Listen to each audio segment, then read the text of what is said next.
Welcome to this episode of Sanity Lounge. In the studio, we have the amazing Tommy Sinbazo. Tommy is a multi-talented comedian, writer, and podcaster known for his sharp wit and engaging storytelling. With a background in engineering and a knack for turning everyday observations into hilarious anecdotes, Tommy has carved out a unique niche in the comedy world. He's a regular on the stand-up circuit and has appeared on numerous podcasts. Whether he's riffing on the quirks of modern life, diving into geek culture, or giving us a peek into the comedy duo Bussy with Eric Woodworth, Tommy never fails to entertain. Join us for a laugh-filled conversation as we welcome Tommy Sinbazo to the lounge.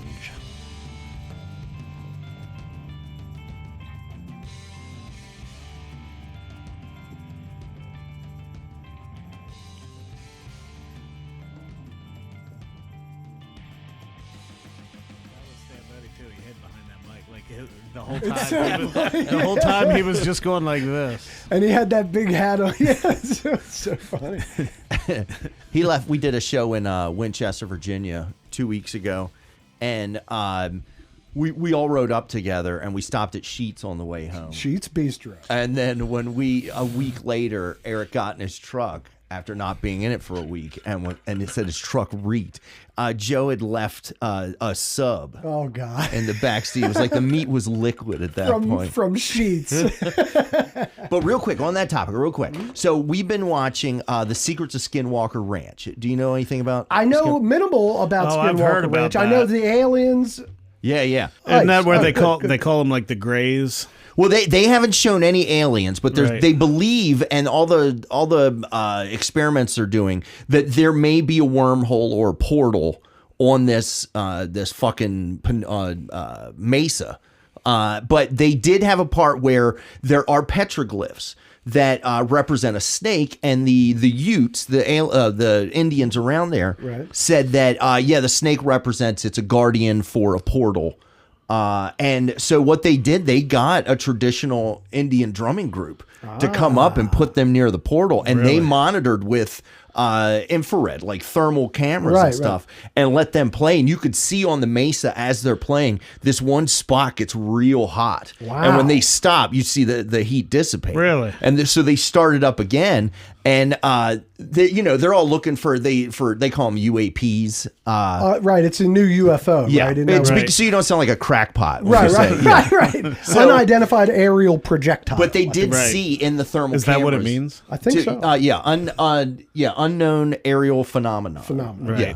So they did see two UAPs come from out of the sky and dive into the mesa, basically right above where they were playing. And the guys that were playing, like the one guy, they stop, and the one guy starts. It's at night, and they're flashing a flashlight back at him. Like, hey, did you want us to tell you if we heard anything? Right. And they're like, yeah, why? What's up? And they're like, we keep hearing footsteps all around us, and the one guy was like, I keep seeing a guy peek out from over this rock over here. Oh God. And they're looking in the thermal camera, and there is this cold zone right where the guys are like pointing, and they said it sounded like feet shuffling and everything. Dude, that's fucking crazy. And this they were is on like, the TV show? This is all on that show? Yeah. Dude, And I gotta watch well, that they shit.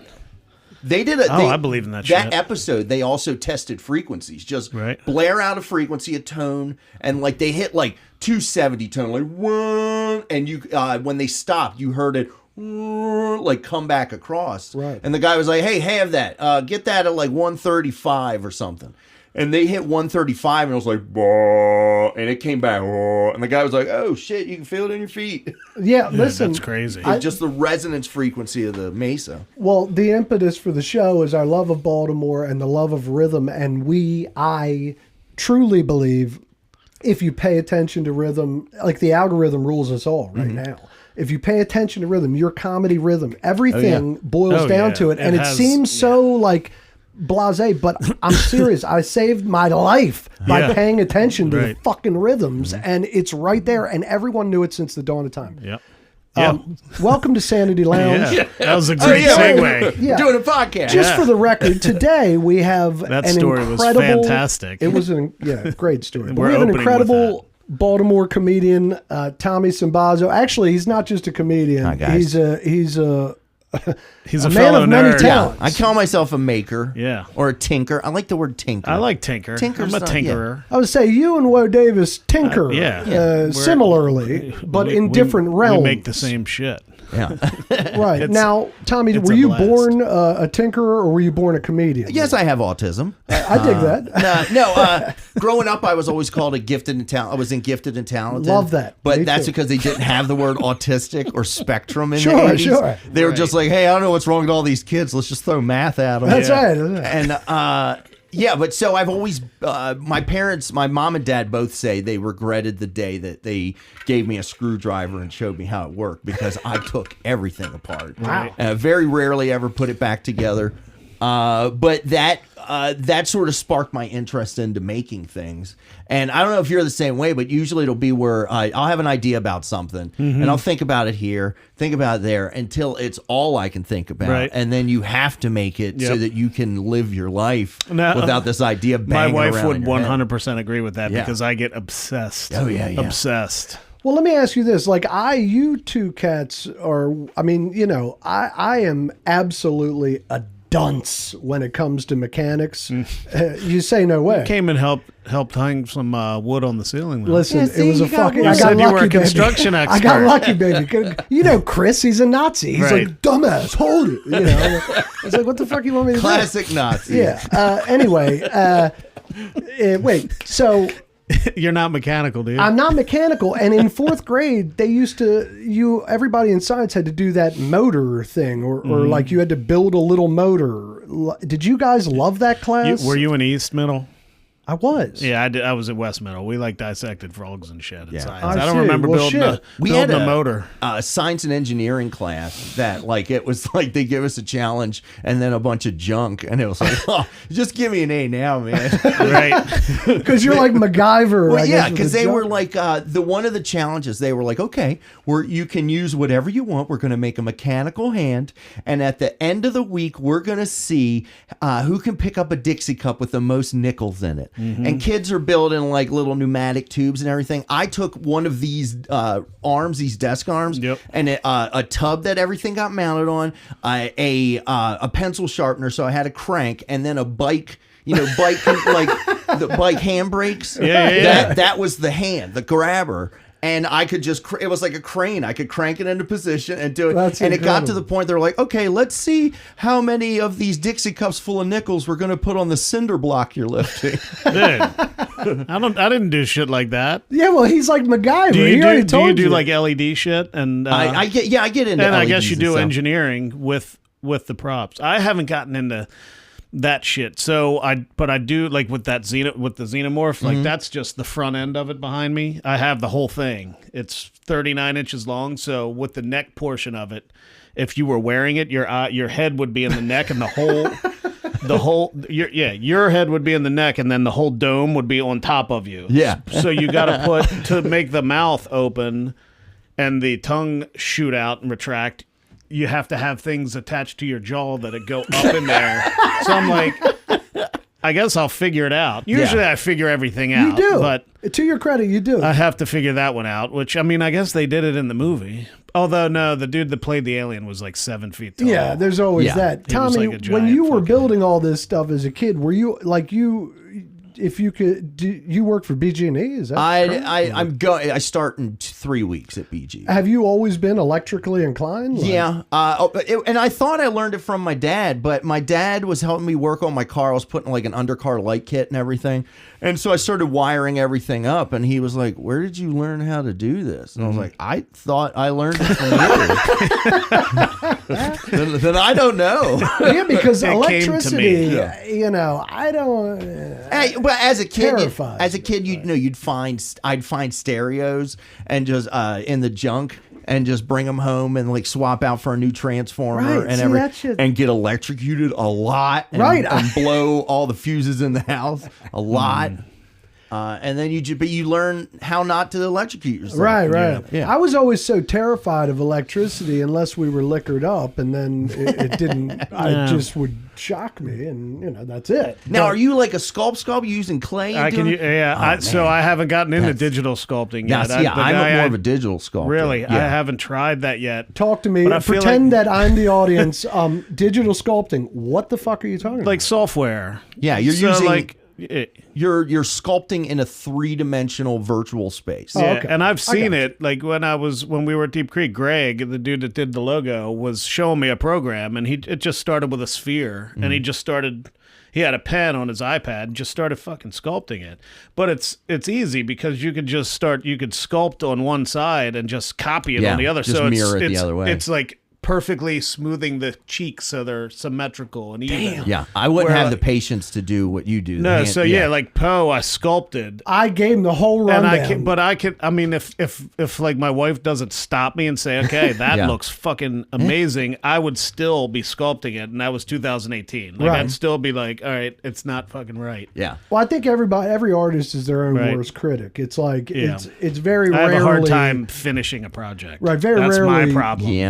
Yeah. I haven't. Well, I give myself like I'll wait because now I know that now that I'm older, I know like this is going to consume all my spare time, and I will say I end up now I break it into small parts. I'm like, look, all you gotta do is print this piece off. If you print this piece off, that's all you got to do for tonight. Right. And then, like I built a Mando kit, a full Mando kit. Yeah, I saw for that. 7 months. Right. You applied for the Mando mark? Okay, look. I built my whole kit. They took my pictures. Right. All I had to do was upload them to Imager, fill out the paperwork, and then we did for our murder mysteries. We do these comedy murder mysteries up and down the East Coast in 5 countries. We've done them. What? Die Laughing Murder. Yeah, Die Laughing Productions. Yeah, it's incredible. But Rob Mayer was like, "Hey, for our Halloween one, whatever costume you want to wear, that'll just be that'll be your character." Right. And I was like, well, I just finished this badass Mando kit. He said, I'll tell you what I'm going to wear. So I wore it 5 times in a month.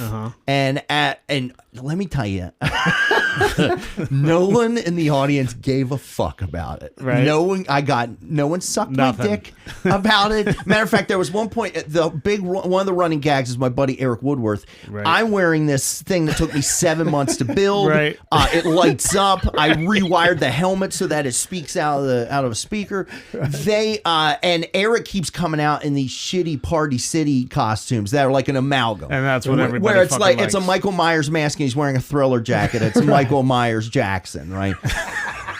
And so at the end of the night, I'm out trying to get my attaboys. That's where at the end of the show, people come up and tell you how good you do. Sometimes that's all I need. I just need my little bit of dopamine at the end of the night. Sure. Yep. And I'm standing out there wearing my full thing. They're like, oh, people are going to want to get their picture with me.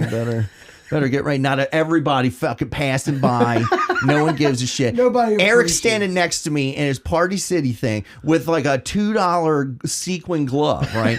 And this woman comes over to us. She was like, does your glove light up? And I was like, yeah, as a matter of fact, it does. Now, this is a whistling bird that I 3D printed, but then Disney, they have a play toy whistling bird, and I rolled the dice and spent $40. Got that toy, took it apart, and then desoldered the whole circuit board, remapped everything so I could put all the electronics in this arm, and then the on-off switch. I replaced that with a magnetic switch so that all I have to do is flick my wrist up, and the whistling birds activate. And she was like, "Oh no, I meant his sequin glove." Holy shit. And I was like, I'm never wearing this fucking thing again. I was to say, does Woodworth let you live withdrew that your down? application and everything. Well, so it's been, and all the Mandos that helped me build, like, hey man, you going to submit yet? And I'm like, yeah, I'll get right on that. That's so funny.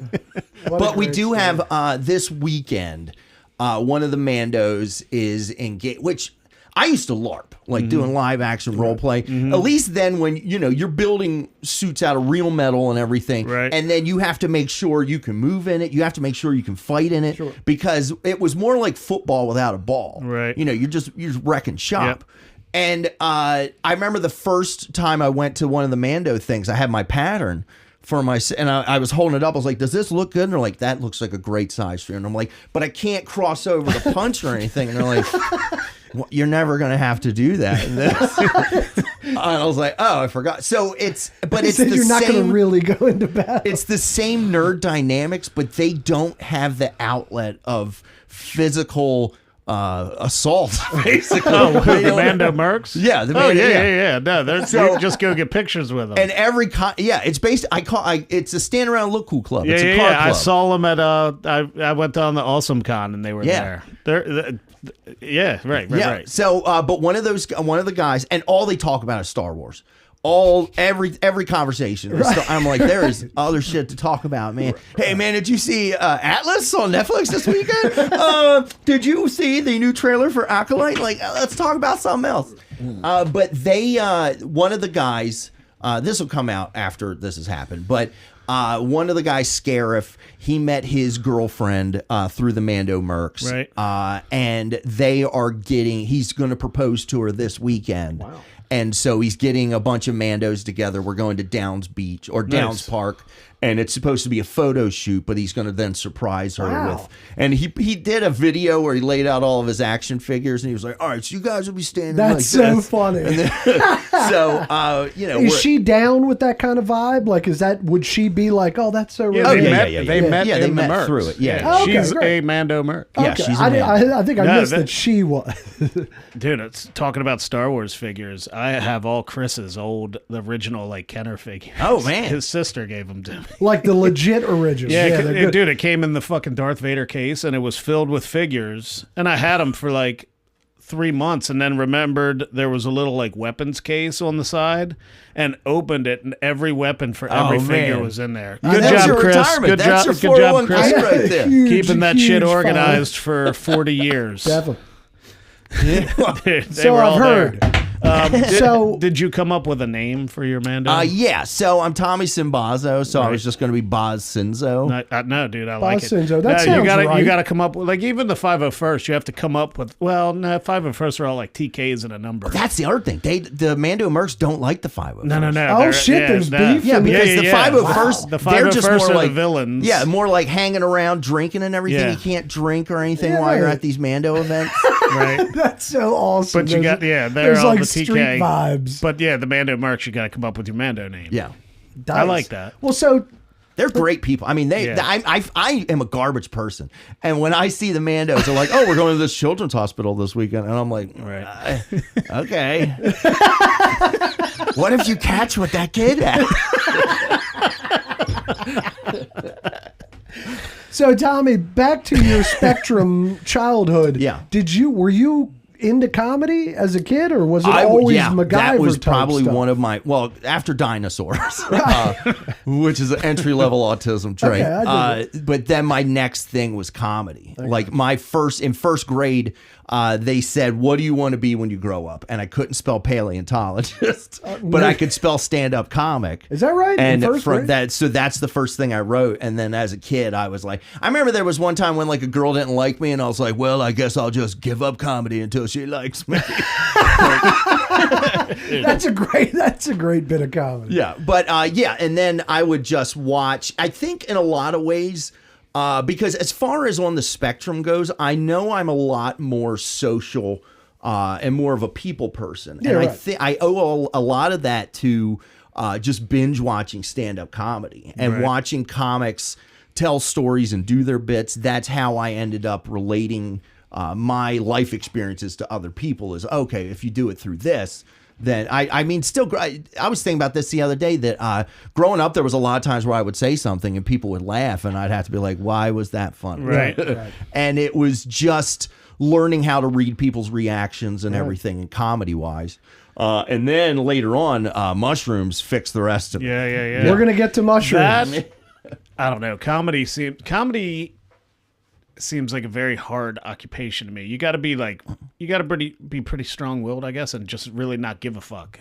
That's also that's an autism trait. Yeah. Just not being self-aware enough to be like take it personally. Yeah. I mean, it does when you put out a joke out there and like say you're at Magoobies or something, right? And it's like 300 people, and you put out a joke and nobody laughs, right? You just go, wow, that didn't work, and then you'll get a laugh. Yeah, you get a laugh from the retort somehow. I tell you, we have a lot in common. Yeah, but that's still a skill to be able to do even that. Like, I mean, I've seen bad sets where it's almost embarrassing, and that's when I'm like, this shit's hard. Like, I couldn't do that shit. Hard. Like, you got to keep going. You got to just keep powering through. Because it's like, even on, not that I've ever done it, but I've I make people laugh. And some nights, a line that works, like a line works. A clutch line will not work, and there's no rhyme or reason. It's happened to us all our lives, where we're like, dude, you should be a fucking comedian. Yeah, but right, but like it just won't work if I go for it. So if you stand on stage, you're not funny. Yeah, it's a very. I do think though, what I was going to say is that,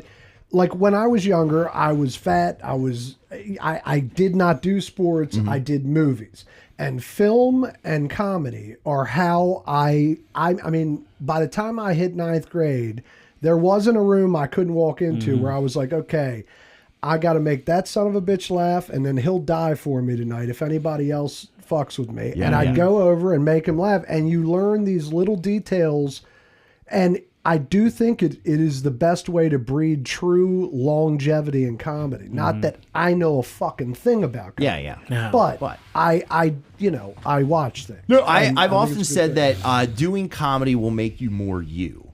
It just reinforces who you are and the ability to go into a room and maintain that presence of who you are. Right. So that you're not bending. Now, that being said, to the same thing, there was always, if I was going to summer camp or being around a bunch of kids that I didn't know, I knew I was a weirdo. Right. But if I knew enough to sit back, try a couple jokes here and there to test the room, to find what their sense of humor was, and then I could start leading down that path and getting kids to laugh. You had mentioned you did Stavi's podcast. Fucking incredible. But you said shirts and skins in that episode, and that reminds me of, like, that was my childhood. I mean, the 80s, you guys sent to Johnny Doggett's basketball camp. It's shirts and skins. Right. And I'm 300 pounds or 250, whatever, and every person on that team was a basketball player and wasn't. Were you ever skins? All the time. Every time. Every time. And that seems cruel. It was on purpose. It is. They were like, Lepo skins. No, right, 100%. I mean, I don't know if it's on purpose, but when you're that age, you're like, these fucking pricks. But true to form, you find the one guy and you're like, all right, I'm going to make this guy my ally, this guy my ally. And, like, it just works out. You start building. And that's why kids, if you're fat nowadays, it's fine. You can learn to figure shit out. I don't think anybody cares so much anymore. Yeah, right. More about health, I guess. Well, I mean, don't be fat. I'm not saying, try to but not I don't be. know. But I'm if not a you kid are, anymore, so I don't know how they fuck with each other. Well, what I'm saying now is you get that cyberbullied. Yeah, and comedy is a good elixir for a lot of the evils in the world if you just kind of get out of it. 100%. You know what I mean? Now they deep fake your head onto some porn star getting railed. I mean, that shit is terrifying. Yeah, they can do that like any porn, any celebrity. I mean, it's anybody. just deep I fake mean, it. fuck that. Interviews. I don't. Yeah, it's gonna be to the point where you don't know what's real, what's not. I keep telling especially things you watch. My sons is unless you're in the room. I mean, I hate to be this guy, but if you're not in the room, it's there's always a % that it's not real. Period. Yeah, like even record companies, they're gonna start doing AI albums. And you'll never be able to see the artist live because they don't exist. Yeah, there's already AI out. I watched this one guy. I play Helldivers, the video game. My kid plays that. Oh well, your kid seems pretty mature. Right. He does. He plays Elden Ring. He plays. I live vicariously through him. He's going through Elden Ring. And Helldivers. But there's this streamer that I like at work. I'll just have it on like a streamer playing it, and there's this guy that some people are like, hey, what's that music in the background? He's like, oh, it's this AI generated death metal album. Right. You can find it on Spotify. Yeah. I mean, it's crazy. It's such a strange dichotomy. We're going to get back to you, Tommy. No, but it is such a weird thing because once I realized that the kids are watching kids play video games, like they're not playing the video game, they're watching kids play. And I do get that there is entertainment value if you're a comedian or if you're an entertainer, but they're watching like some nickelbagger named Rick in Cincinnati who's 12. So this will really blow your fucking mind. I mean, Lincoln watches kids play video. He watches kids watch other people play video games. I mean, what is it? Like, I don't. Now, watching streamers playing Helldivers. There's some guys I think are just dicks, and I just won't watch them. Right. But then, if the music's good, this one guy has a new metal band playlist, and he seems pretty open and pretty chill guy. Okay, I'll watch him. So this is the thing I never considered until we started doing this, and I started saying like, but it's like I guess it's if you're a good hang, and people want to hang. Oh yeah, you know what I mean, and that translates. Dude, trust me, I get locked up into them sometimes. Yeah, well, that's what I mean. It's like I'm not really as big of a dick as I'm coming off. Like, both my kids fucking watch it, and I guarantee it. Like, I'm the chump that says shit, and then I sit down behind my kids, and I'm like, huh, he's funny. It's like, I do get it, but it is a strange dichotomy. Like, it never even occurred. Well, I guess we never had the option. We did not have the option, or we would have done the same. Well, we did. We had games where kids would play arcade games on like Nickelodeon and stuff. Like what was that? I think it was called Starcade. There was the show where I remember Starcade. Kids would play asteroids and like compete, and you're at home eating cereal, going, "Yeah, get that fucking asteroid." Or just go into a fucking arcade and standing watching people. Like if somebody was rocking Kung Fu or what was that game, Karate Champ. Like if they were on a good roll, you'd get a crowd around. If I ever saw anybody doing Dragon Slayer. Oh shit! I remember Dragon Slayer. I would sit and watch Dragon because I'm like, I'm not good enough to. Somebody I just saw that. Oh, in Ocean City. That game is the bane of my fucking existence.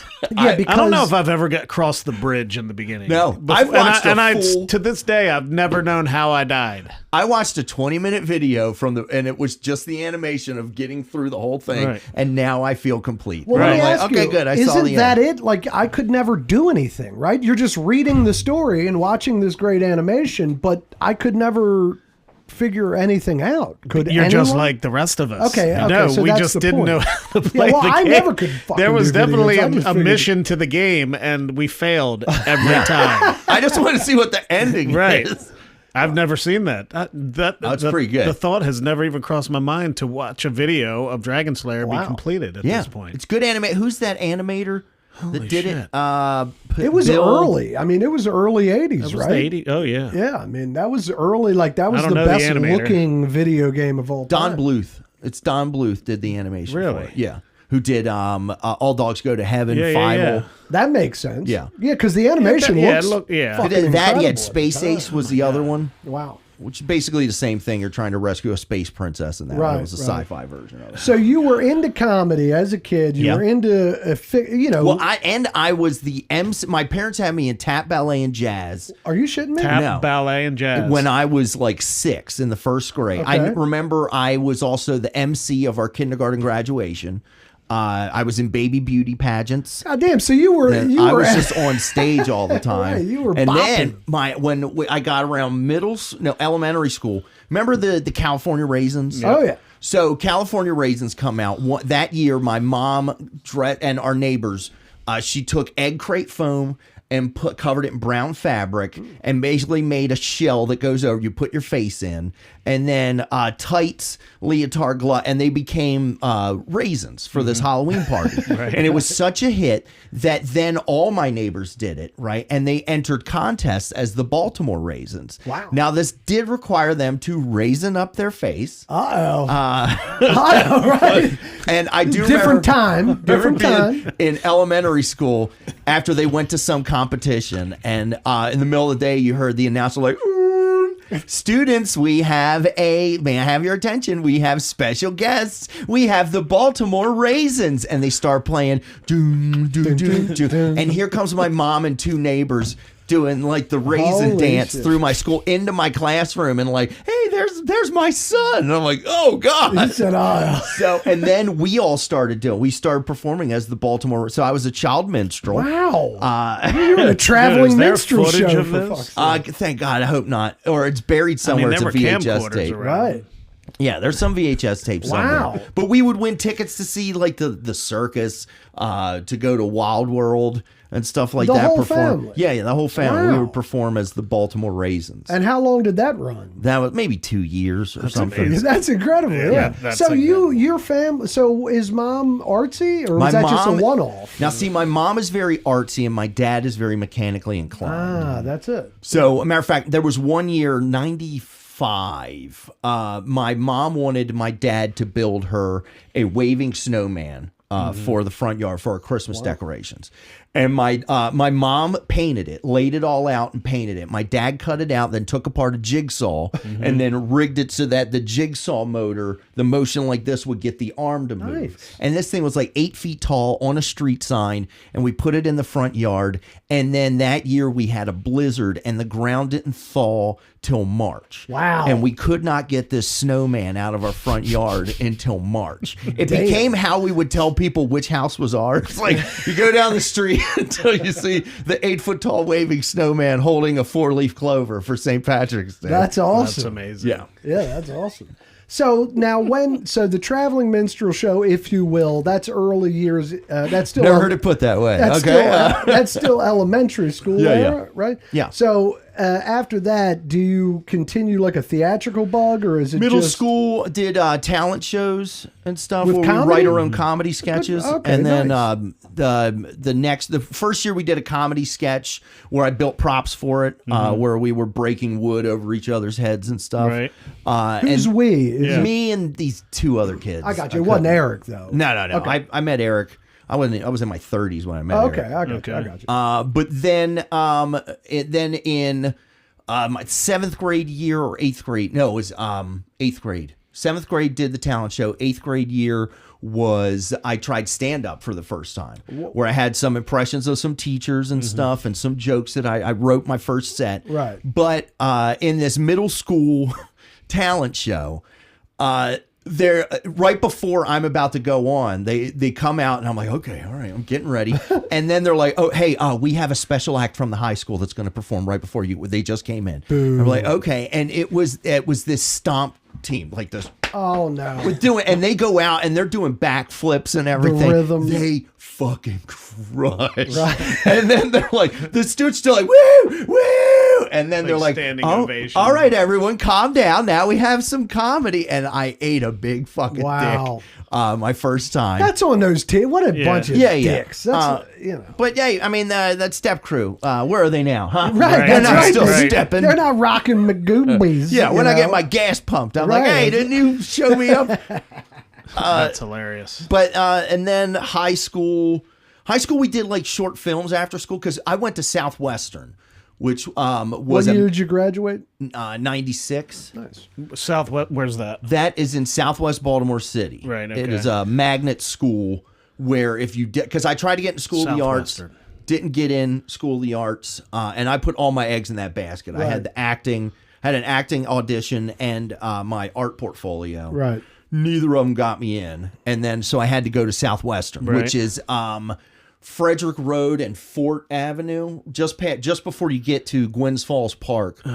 I should know shit. where that is. I Yeah, grew up. that's, I went to that's my Edmonton area. Heights Elementary. I grew up on Ingleside Avenue. Yeah, so further into the city Right, on right. Frederick Road. Okay. But it was a magnet school. If you couldn't get into any other school, Right. you went there. And it was, we always used to joke saying that that the school colors was Kevlar Right. and that you could letter in bullet dodging. Right. And then when I found out I was going to Southwestern, I was like, oh my fucking God. And it was like any of those shows, like where like a teacher has to uplift the kids, Right. but there was no minus the hope. There was no hope. This school was so instead the lunchroom was like a prison yard. And there was chains on all the doors. There was only one entrance into this building, in and out. Chains on all the doors.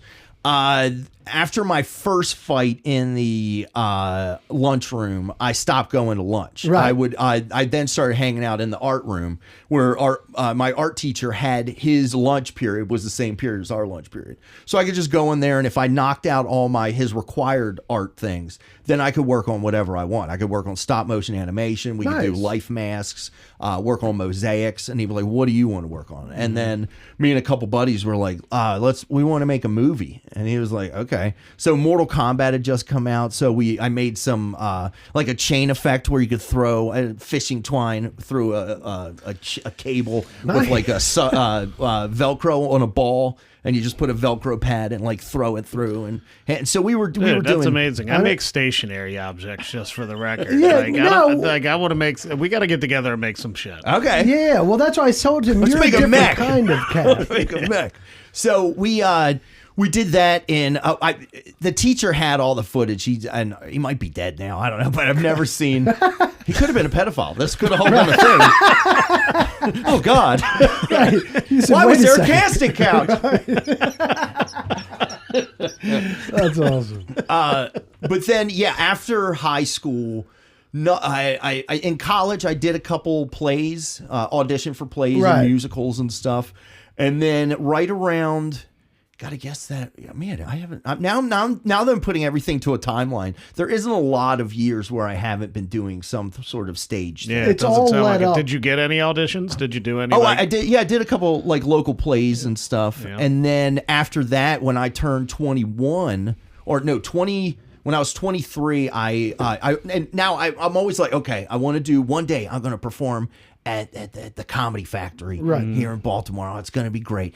And I was so scared of failing at that I did radio at college, and through radio I met one of my good comedy buddies today, Dorian Gray, and he was the one that was like, hey, you got to come do this improv thing with me. So I was like, all right. So I ended up doing 8 years of improv where we did more. The improv troupe turned into a short sketch troupe. That turned into making short films, which we were making short films just to display while we were striking the stage for our next sketch. That improv troupe stuff teaches you all aspects. Oh, of yeah. the game. Is it still around? No, they don't do improv anymore. No. But that's a great, yeah. if you stuck with that for that amount of time, I bet you that's where you cut a lot of teeth, like with all the other aspects. Oh yeah, a lot. It makes you feel more comfortable with the uncomfortable, Right. Like being able to sit in the silence and then come up with something for that. A lot of crowd work. I don't know why comedians nowadays they tend to shit on improv, but then we're in a boom of crowd work comedy, Right. And that's what crowd work is. It's improv. If you're good at, like, Stavi's great at crowd work, and that there's another cat who was on 98 Rock who's really fucking great at. I want to say his name was Omar Khan. Oh, Umar Khan? Yeah, Umar Umar's great. Love Umar. He's really good at crowd work. Yeah, he does right? a crowd work show the third Thursday of every month in Baltimore. Is that right? Yeah, because he seemed like Nice. that was his thing. But it seems like if you can do it and like you've worked on it, it is a Yeah, different kind because of I art. feel like that's never part of a set, really. I mean, No. because you never know what anybody's going to say. And there's a lot of times where you start doing your prepared material, and you can just tell the crowd doesn't want it. You can feel energy in a crowd, and when you feel it ebb away while you're doing your material, you have to re-engage. It's the rhythm. So yeah. Yeah, I just watched your MagFest, the thing with Taylor. Yeah. with Taylor. He just couldn't figure out what she did for a living, and it kept going on and on and on. So yeah, I got pretty good at crowd work from doing improv. But so the improv turned into short films, and then they started pumping out a new short film every month was their goal for a year. Wow. And so I became prop master for that and built a lot of. I found a cool lamp, like a table lamp, and sliced that down and shoved a fog machine into it to make a genie lamp. Nice. Just built whatever I had. They would give me a timeline, what they needed, and then I'd have to build it. And then Wow. From that, then after about 8 years of doing improv, that's when Dorian came. Dorian left a year in and started doing stand-up. And now he has TV credits and stuff like that. But Dorian came to me and was like, hey, you did improv. Now it's time for you to come and do stand up. So he took me to my first open mics where I'd start doing sets and everything. awesome. And I've been doing I've been doing stand up comedy now for past 18 years. Wow. Nice. And from that I've done national commercials. I did a mattress commercial, yeah. Which that you make one little phrase in a commercial, and that's like all people will walk by. Hey, tell you what I'm going to do. They just keep giving you like That's your so line funny. from the thing. We were at a Royal Farm once near the airport, and I went to go check out, and the cashier was like, "Hey, were you in a mattress commercial?" I was like, "Get the You fuck said, yes, outta sir. Can I get that I was chicken? like, yeah, that's me. He was like, oh, I've never met a celebrity. That's awesome. Like, okay. That's hilarious. That's So- good stuff. Is comedy your living?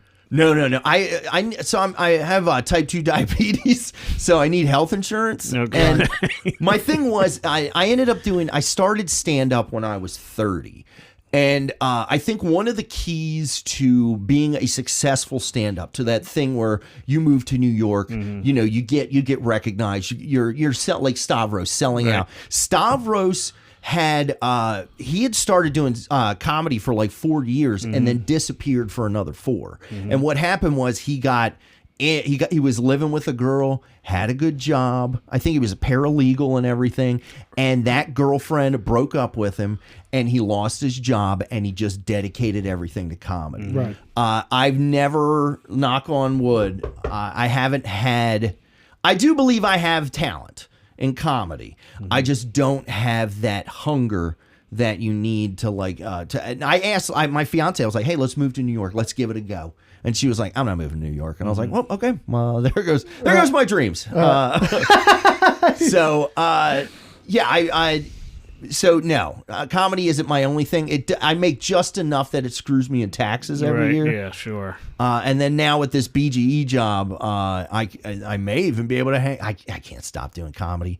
That's like whether people say that people like, I retire. Like, you didn't retire, just your asking price went up. Right. Yeah. So, Tommy, I work for Baltimore County, Okay. and I have for a while now. But if you get a good job like that, like I am doing this, I'm in a band on the side, like you get the job for the insurance, you can still rock your whatever the hell you want. Like, I'm on there's my plenty- wife's insurance. Yeah, see, and then I there's just can't cats go like Woe Davis that. But I can't But I go have a on day tour. job. I got to get out of. I have 3 hobbies that I'm trying to turn into businesses. That's Right. all. Hell yeah. And it'll get there. Right. And hopefully you won't have to go anywhere eventually if we Yeah. can turn around the vibes of Baltimore and get people to start coming here, and we could be the West Coast of the East Coast, the California of the East Coast in a better way. So with that being said, what you're working on now with Boosie, talk about that. Like, That's another weird thing. Do you call it pussy when you see a girl's vagina? Do you call it a pussy? People change the way Pussy. they pronounce pussy. Because I don't know why I assumed it, because it's spelled differently. I know. Because it's BUSSI, but it stands for what? Bionic Universal Super Soldier. boy pussy. It's boy pussy. Boy pussy. No, but yeah. So Eric and I, Interesting. I'm we not had quite been. sure. Uh, Oh, Boosie. that's the band. Okay, right. I'm sitting here I going, said Boosie. okay. You call it a pussy. No, but it's also fucking spelled differently. yeah. The Y probably matters, but Nah, you know, nah. who amongst If you added the Y, I would change it. Change Okay. the saying. Well, so Eric Woodworth and I, we met doing comedy when, maybe I was 2 years into comedy when I met Eric. Never at that moment, never realized he'd probably be one of my closest friends. And then, what was it? 9 years ago, Rob Mayer. Do you guys know Rob Mayer? I know Rob Mayer. Rob- I don't I know don't. him personally, No, I but he's a great comedian. Regional comedian. Well, he tours a lot with like Keckner and everything. He's big time. He's Rob an Mayer, incredible Rob and comedian. Joe, they came to me and were like, hey, we're going to start doing we're going to try a comedy murder mystery. Joe Robinson went to a murder mystery, said it sucked, Right. and thought I could do better than this. And so him and Rob Mayer wrote this murder mystery, and they got their comedy friends, which I'd met them here and there. But they got me, they got Eric Woodworth, they got Justin Schlegel from 98 Rock, Sean Gabbert, and we did a murder mystery. And that murder mystery turned into another murder mystery, and then that turned into another, and I think we're up to like 17 shows now, 17 different murder mysteries we've done. Really? It's incredible. And Rob, he gets work through. One time he was like, "Hey, I found out a way that we can take this with Armed Forces Entertainment. Do you want to do? Let's go to Jordan and entertain the troops with this murder mystery." Wow. And so it happened to be one where it was karaoke. And I'm a bit of a singer, and is Eric Woodworth. His first album was a musical comedy thing, and we went over there and we did this thing, right? And then when we came back, then he was like, "Hey, now they want a 2-week tour of us overseas." So we went to Kuwait, Bahrain, Djibouti, Africa, Abu Dhabi, yeah. Holy shit. So never saw a fucking tree the entire time. This was right after Trump had called all those places shithole countries. God. And I was like, he's not wrong. He said, I don't know if this There's is the best stray place. cats in this airport. But to pass time on base, Rob was like, hey, Eric and I were talking about Weird Al. And I was like, do you like Weird Al? And he was like, I love Weird Al. And I was like, I love Weird Al too. And Rob was like, why don't you sing me a Weird Al song? And so I was like, do you know Yoda? Oh my God. Yeah. I was sitting here going, Yoda. Yeah. And he was like, yeah, I know Yoda. So we start singing Yoda together, and we're naturally hitting harmonies. We're naturally complimenting and Rob stopped and was like, this is something. So then from then on in the murder mysteries, he would write in where Eric and I were singing together. Mm-hmm. And then we started calling ourselves Amish Paraguys. Mm-hmm. But then like the DLP, the Die Laughing Productions guys, they were like, we don't like that. I'm like, well, we're the Amish Paraguys. And then it was that got turned into White and Nerdy. And then finally Eric and I were on mushrooms we were at a convention. And one of the last things Eric said before he passed out was, what if we just call our band Bussy? And I was like, that's fucking amazing. He said, that's brilliant. Yeah. So we started calling ourselves, we got shirts made up. We started calling ourselves Bussy. And then 98 Rock wouldn't say it on the air. And really? Some places wouldn't allow it on the poster. And I was like, how do all these people know? It's not even spelled like pussy. Well, it was. See, there you go. Yeah. Change the spelling, change the name. So then we changed it to Bionic Universal Super Soldiers Incorporated, which spells Bussy with an I, or Boosie. Or Boosie. And then... I will always call it Boosie from now on. I promise you that. So, but then Bussy with an I is German for good night kisses. Like your booby would come and go, oh, Bussy, Bussy, Bussy, Bussy. So we found 2 workarounds, so now they can say it on the radio and everything. That's amazing. That's awesome, dude. That's awesome. Well, so now you've opened a topic that's near and dear to my heart, and that is psychedelics. Hell yeah. And I have my colleague and I have a long history of acid, microdots, psilocybin, and stuff like that. You ever fuck with DMT? Actually, no. No. And now here's the thing. Have I? No. I don't think I have. And here's the thing. Yeah. Brian generally knows what I've tried. We graduated. He graduated in 93. Yeah. I graduated in 94. Right. Mm-hmm. I remember, we were eating acid all fucking week. And I remember back then hearing about the Bufar alvarius, the frog. Yeah. And they had just That's that was DMT MOI. it's 5-MeO Yeah. DMT, and it's the Sonoran. It's right here. This I had just heard about that when I was in high school, and I remember being like, "Well, that's in like Cali, like I don't know." And then there was a guy we knew named Mark Godwin. I don't know if you remember that. Yeah, name. I definitely remember him. And we were friends briefly. Real nice guy, but he went somewhere worldly. Yeah. And came back with stories of something. Yeah. And it was either ayahuasca or DMT. And that was the first I'd ever heard of it. When we were growing up, I never knew anyhow to get it other than to leave the country. You didn't really hear about it until like 2000s. It starts getting, but I mean, it's been around for like 2,000 Of course, years. sure. But there was no internet, Yeah. and we were just like, we were like, holy shit. No, we didn't put acid, too much effort mushrooms. into it. No, Right. yeah. But now it's so in DC, weed is legal, mushrooms are legal or decriminalized, Yeah. and DMT. Are you shitting me? I didn't know DMT. No, I didn't know that either. DMT is legal. Yeah. Let's go to U Street. Hold Right, on. yes. Wait, is it script legal or you can You go in and I mean, it's the same as buying weed there, where you're buying a sticker, but you're being gifted weed in the equivalent amount of whatever that sticker. Well, Tommy, is. I have a government job, so I'm not going to do any. Oh, of neither this. am I. But the fact is that's interesting. Oh, Yeah. I will. Whoa, Davis will. Well, now I'm on this Facebook group where hippies just sell things, Dude. and there's this guy that was like, hey, I have soul bullets, and I'm like, what is that? And he was like, oh, it's a DMT vape cartridge. You just Holy it's a 510 cartridge. Right. You screw it in, Soul take bullets. a hit, and you are gone. Yeah. Yeah. I bought one, and I was sitting down in my basement. Well, so I had also built my my building also went into as soon as I started smoking weed, I'm like, well, I need to build a way to smoke this better. Right. Have you ever built any bongs and No, stuff? I haven't built a bong. Oh, okay. Have So you? I built a. At first, I started with just like a pickle jar, Right. And you put it in, and it was a bubbler. And I was like, okay, this is cool. I can put ice cubes in it. And I was like, if there was another way that I could make it cold and sort of carburate this. And I was like, I bet if I got a 3-way valve and put it on there. And then I was stuck at trying to figure out how to get nitrous, like whippets, into it. And it wasn't until I was dating this girl as a pothead. We go to some party. And there was one of the guys that lived at the house. He was like, hey, do you want to do whippets? And I was like, yeah, all right.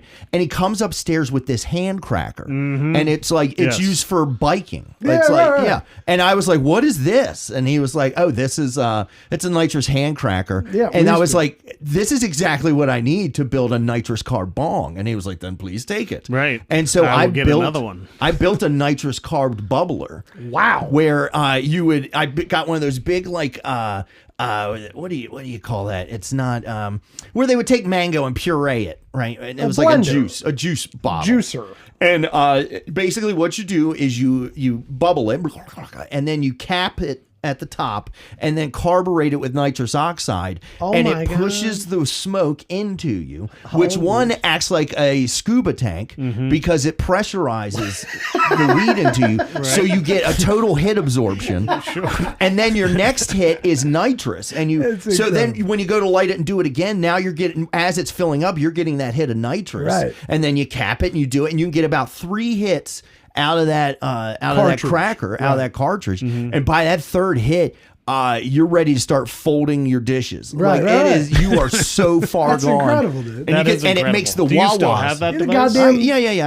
I can throw it together. You're a goddamn queue of bong Well, makers. so Right. once I had that, then with LARPing, I once went on a LARP event in Western Pennsylvania called Penzig. Now, Penzig is for the Society of Creative Anachronisms, which is it's a 2-week-long festival that people camp there for 2 weeks, or you do Holy the second shit. week is War Week. Over 10,000 people attend. They have to shut it off at 10,000 people, or else it becomes a town. And then you need things like a police force Right. and stuff like that. The second week is War Week, where you wear actual plate armor. You have to wear a gorget. You have to wear a kidney belt. Well, gorget and kidney belt are all you're required to wear. But otherwise, you're wearing 16 gauge steel or 18 gauge stainless. You're wearing a helmet with a grill. You're fighting with clamshell like metal gauntlets. Jesus And Christ. your weapons. I missed it. Your weapons are rattan, because bamboo would shatter and splinter. Rattan doesn't shatter and splinter. Your shield is a plywood with a garden hose on the sides of it, and you just, oh man, you just go fucking to town. I mean, does shit get wild? Like, Yes. does shit get Oh, real? yeah, that I feel know. like Every 5 if minutes. some asshole like this guy's out there, like, you know, he I- would go yeah, nuts. I Every would've- 5 I would have minutes been a you would hear- barbarian.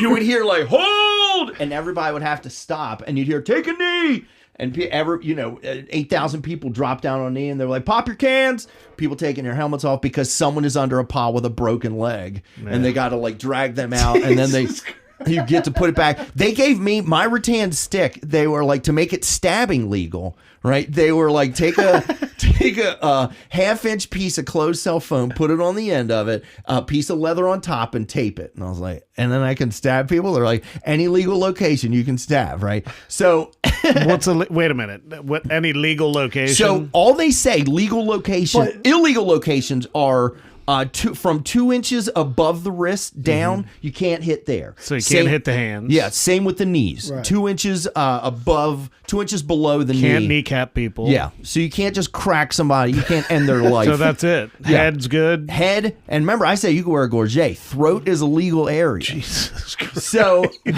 we did this one battle called Hadrian's Wall, where they just set up hay bales, and it's supposed to replicate this battle of Hadrian's Wall, where there was a wall with gaps in it, and two armies are trying to break through.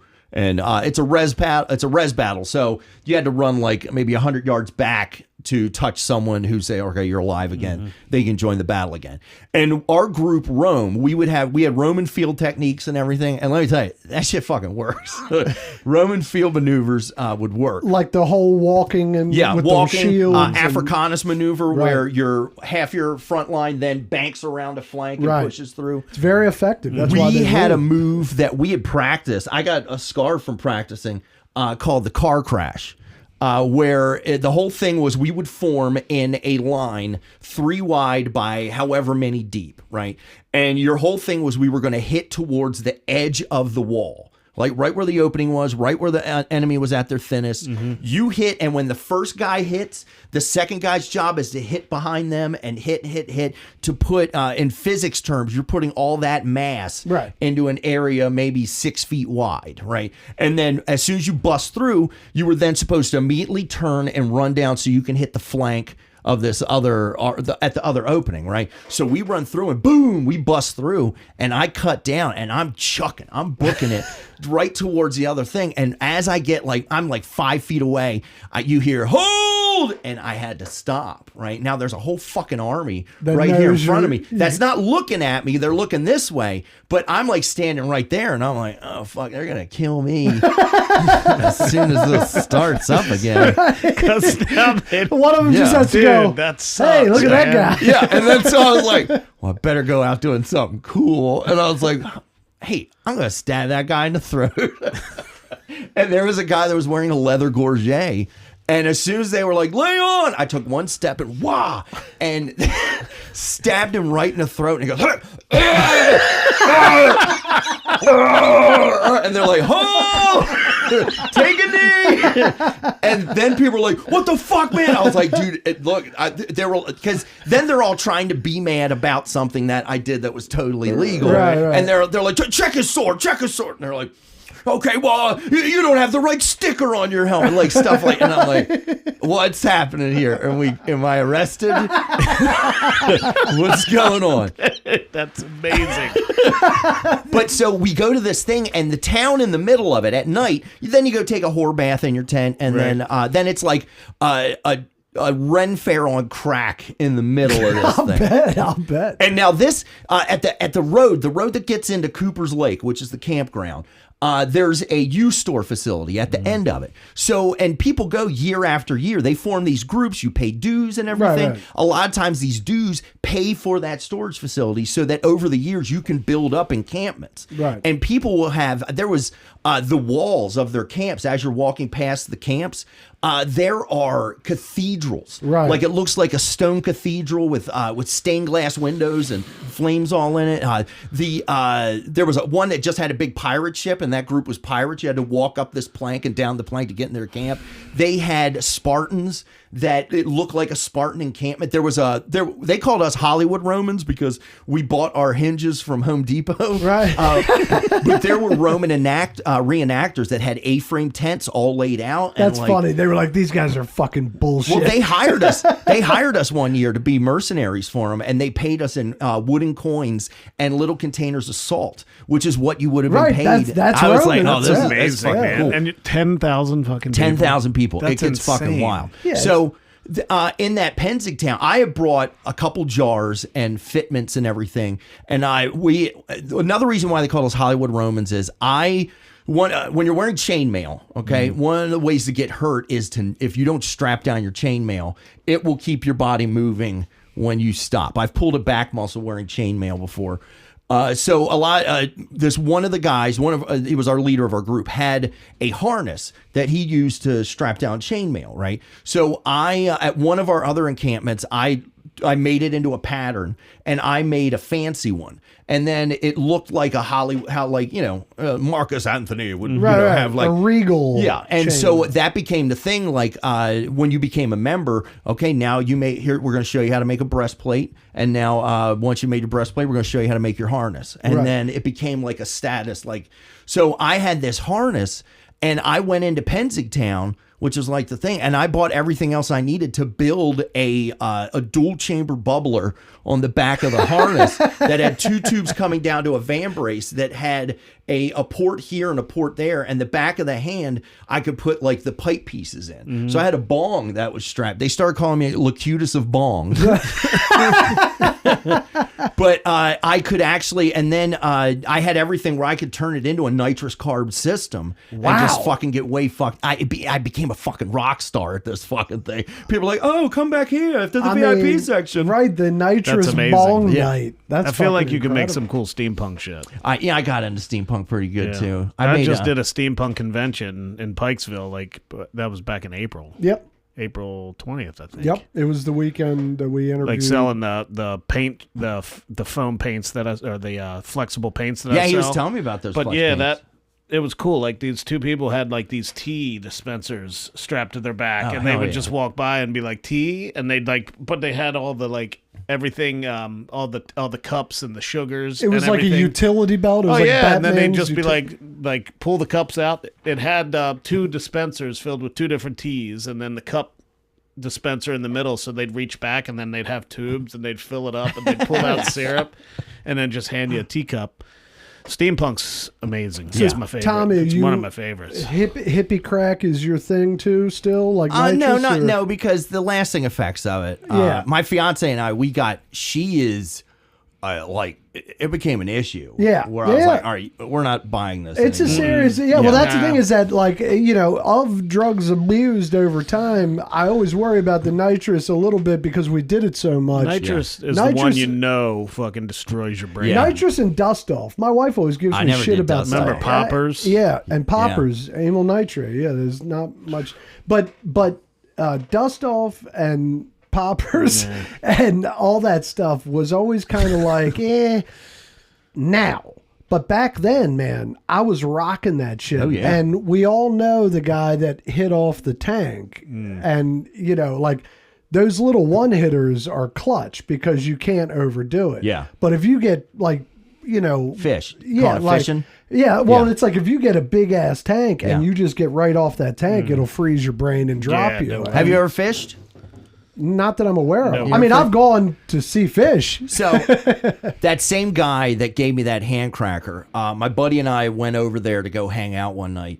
And they had a pool table in the basement. Like, you come down the basement stairs and there's a pool table. Mm-hmm. And they cracked, like, hey, nitrous, you guys want some nitrous? So like, all right, cool. And they had the big nitrositer going, and they're like putting 2 or 3 into this thing and going around. They're talking about fishing, like, I saw somebody fish. And they had just filled it and handed it to me. And I was like, I've never fished. I can handle my shit. And took a big fucking hit. Next thing I know, I wake up and I'm on the stairs. Absolutely. And apparently I'd taken a big hit, just passed out, cracked my head on the stairs, and they looked at my buddy. I was like, "Is he okay?" And like, he just took the thing. I was like, "Yeah, he's okay." Yeah, he'll come out of it. Yeah, we used to go to a nitrous bar in Morgantown, West Virginia, at WVU. It was in the basement of a bar. You'd walk into the bar and just go down the stairs, and it was a fucking nitrous bar. I mean, was it legal? I don't know. Yeah, I mean, because I feel like you'd it give might them $20, be. If they'd give just you a have the cracker and cartridges, and then you just go sit in the fucking blacklight room and fucking pound it. Yeah, because I feel like those cartridges, I don't think they will kill you. They give you lasting terrible effects. Yeah. But as long as it wouldn't be like a big dentist tank, that that was a wild thing to do in West Virginia. Yeah, that is wild. Yeah, I guess like mushrooms, it's another really weird gray area because you're misusing it, Right. But I don't know Who's if to say they weren't down there just serving whipped cream? Yeah. Right. Well, that's the thing. Is like I worked in know. restaurants my whole life, and we used to wreck like cases of whipped cream. And Tiger would be like, "My fucking whipped cream's always going," and I'm like, "I don't know." Meanwhile, you get to flats of 30, we're all like, like is fucking ridiculous. I had a buddy like that where we go back to my house. It's like 2:00 in the morning. We go to the 24-hour grocery store, right? And we each get 6 cans of whipped cream, and then we're like, all right, and 1 little pint of Ben and Jerry's. Right. Yeah, they're never gonna figure this out. The guy at the register was like, all right, dickhead. Yeah, and then my buddy's like, man, these Sundays are gonna be great. That's awesome. So, on sticking with the psychedelics for a minute, do you remember the first time? Like, what was the first psychedelic you ingested, and were you aware of like what you were doing? Right. So I had a buddy. I got into LARPing from doing tech support. Where else? As one does. Yeah. As it happens to all of us. And right before I got into LARPing, one of my buddies at tech support, he started selling acid, liquid acid. Mm-hmm. And he what, had like what age was this, Tommy? It was early 2000s, so I think I was 21, 22, maybe. So, but he was selling. He had like a icy breath, like the icy breath dropper. Sure. He'd have that full acid, or he'd have put it on sugar cubes or whatever. And we went to a LARPing party. And we're at the LARPing party, and he's selling acid, and he was like, and he was a hippie dude, right? Big hippie dude. And I was like, he was like, hey man, do you want to do acid? And I was like, I've never done that before because Nancy Reagan said don't do that. I might jump off a building. He was also the first guy that ever gave me weed, right? But because I was throwing up at a party at his house. Oh. And he was like, it's going to stop you from throwing up. I was like, what is it? He was like, weed. And I was like, I'll never do that. No. And then, give me the weed. Give me the fucking weed. Said, all right. So he was like, all right, man, put out your tongue. He was like, I'll take care of you. Don't worry about it. And I did a drop and then experienced acid for the first time. So your first LSD experience was liquid. Yeah. And you were role playing? No, I was just at a party. I thought you said you were at a LARP. When he was LARPing. No. During a LARP. Okay, I was already into LARPing. I was at a party of my countrymen. Okay, well, Look, I was at a call. Okay, I was at a call. Listen, that's why I asked. I thought you said you were with them, but so you were. It was a regular party. It was just with the people that you were hanging with. Well, regular party. So the leader of our group, Dominus, was a swinger. So when you say regular party, that means that like there's some weird dudes showing up. As regular as one gets in that kind of an environment. Wow, that had to be a wild night. Now, were you aware of the duration of acid? God, I wanted it to be over. I was going to say. So we trip there. And I'm experiencing time dilation where I'm talking to someone, I look away and look back, and now it's someone totally different standing there. And they're like, he's been gone for like 40 minutes. Right, he's been staring off this way. And then when we left there, my buddy drove me there. So we're driving back to him. I'm going to crash at his place. And with him and his wife, I'm driving back and coming down 295, there is a hospital that had a light at the top of it. And I fucking fell in love with this light. I was like, oh my God, it's the most beautiful thing I've ever seen. Right. And then on the way back, they stop at a 7-Eleven.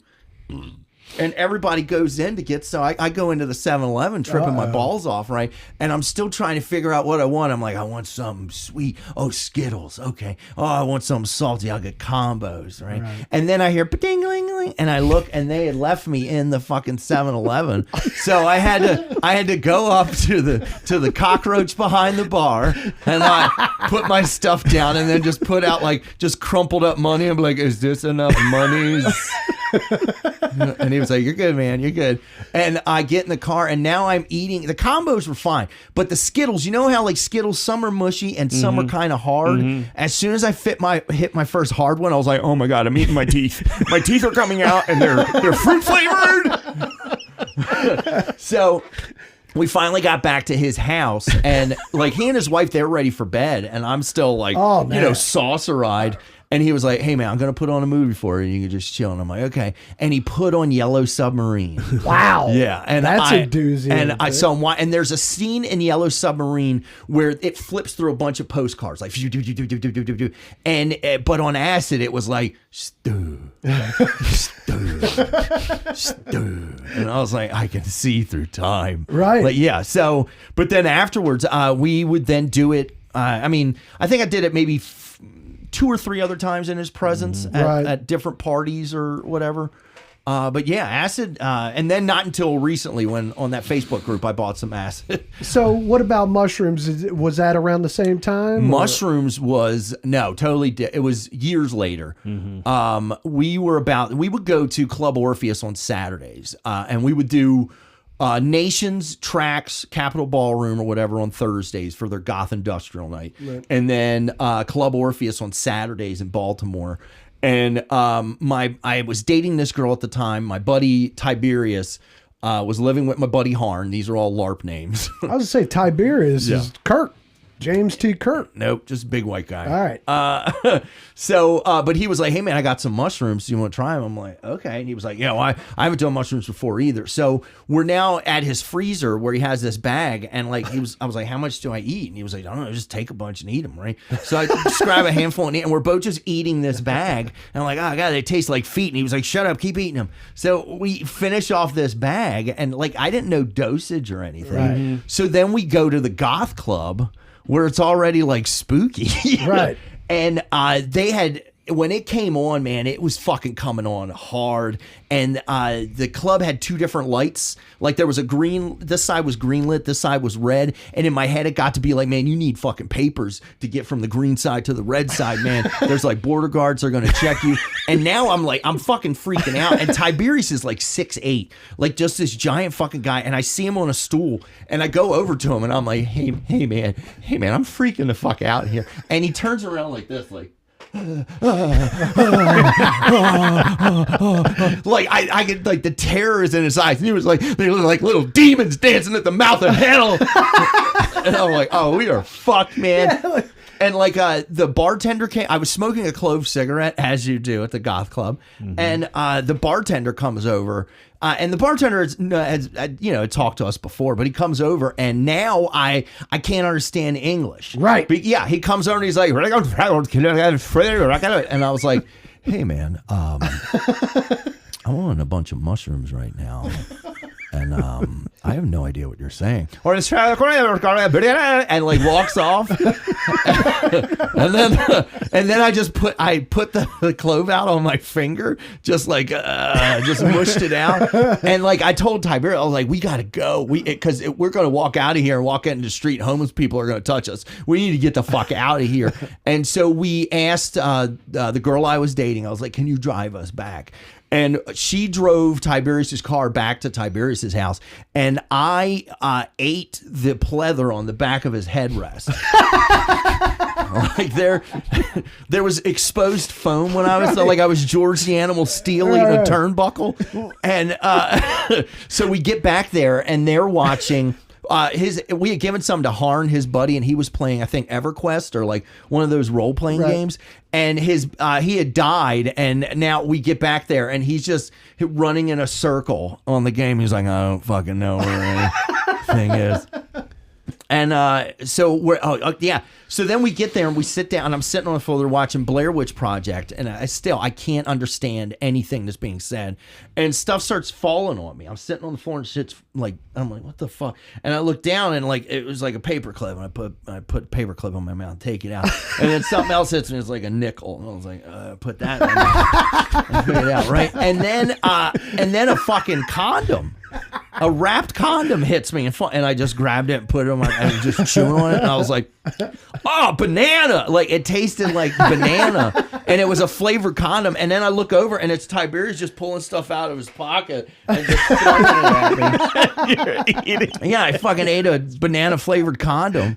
And then finally I told the girl, she was like, all right, are you ready to go? I'm like, yeah. And I was like, see you guys later. I'm going to go fuck. I was like, there's no fucking way. Yeah, I would say, yeah, right. And then we laid in my twin bed and my breathing was like, and anytime I would stop, she would fucking elbow me, and I'd be like, I guess she thought I was dying. Right, she needed to make sure you were still alive. Yeah. So but I account that was a bad trip. But then the next weekend, we totally got more of my buddies were like, we're going to do mushrooms and go to the club. Mm-hmm. Like you got to like, great idea. Yeah. Yeah. So yeah, that then became my love affair with mushrooms. Yeah, so that's the thing. It's like set and setting, as you know. It's very, apparently, very important. But when you're young, like we never fucking thought crazy. I didn't call him care. Woe Davis because he could drive on anything, and I couldn't. And I mean, like we've had nutty experiences where, like we've taken the same thing, and I mean, the world is melting. I'm in the back seat watching trees being split by Edward Scissorhands, and I look up front, and he's driving, and he took what I took. But I was driving through Toontown. But he's just going, I look at it from the back seat, you just see his hair, and he's going, and I'm going, well, David, so you all right? And he's like, yeah, I'm fine. When and I had I'm like, the camel glasses, man. I was driving through, and it looked like the end of Roger Rabbit. That's what I drove through for 3 hours until somebody removed those glasses. Yeah, and I could not drive anymore. Those shades, right? That was the key. The camel glasses. Yep. Have you ever had, while you're on a hallucinogen, you run into just random other people that are on hallucinogens, and it's like your world bubbles become like yes. I've done both, where you run into people where it feels right and it feels like you're on the same vibe, but I've also run into people that were on psychedelics that it didn't feel right. And like you immediately, it just didn't feel. And now that's like that's a rhythm of the universe thing. Yeah. They might have just been on their own trip or whatever. You remember the one time, there's too many names to drop, but there was one night that we were being escorted around by a friend of ours, and we had a friend come in that was not on acid, and it was so uncomfortable. Yeah. He removed them from our space, right? Because none of us could. Right. Yeah. right. But for whatever reason, you get on these weird things. I just find it very fascinating that with the proper set and setting, with these compounds, you can have these experiences that are inexplicable. Yeah. I mean, it really is astounding. Like you were saying with time dilation, the first night and I'm talking about the first trip I remember with you and Kenny, and it was about 5 of us. We ate Stars and Stripes. This is 92. And it was some of the best acid I'd ever had, or ever have had. Because that night, now maybe it's just because it was the inaugural blow-off, but that night was serious.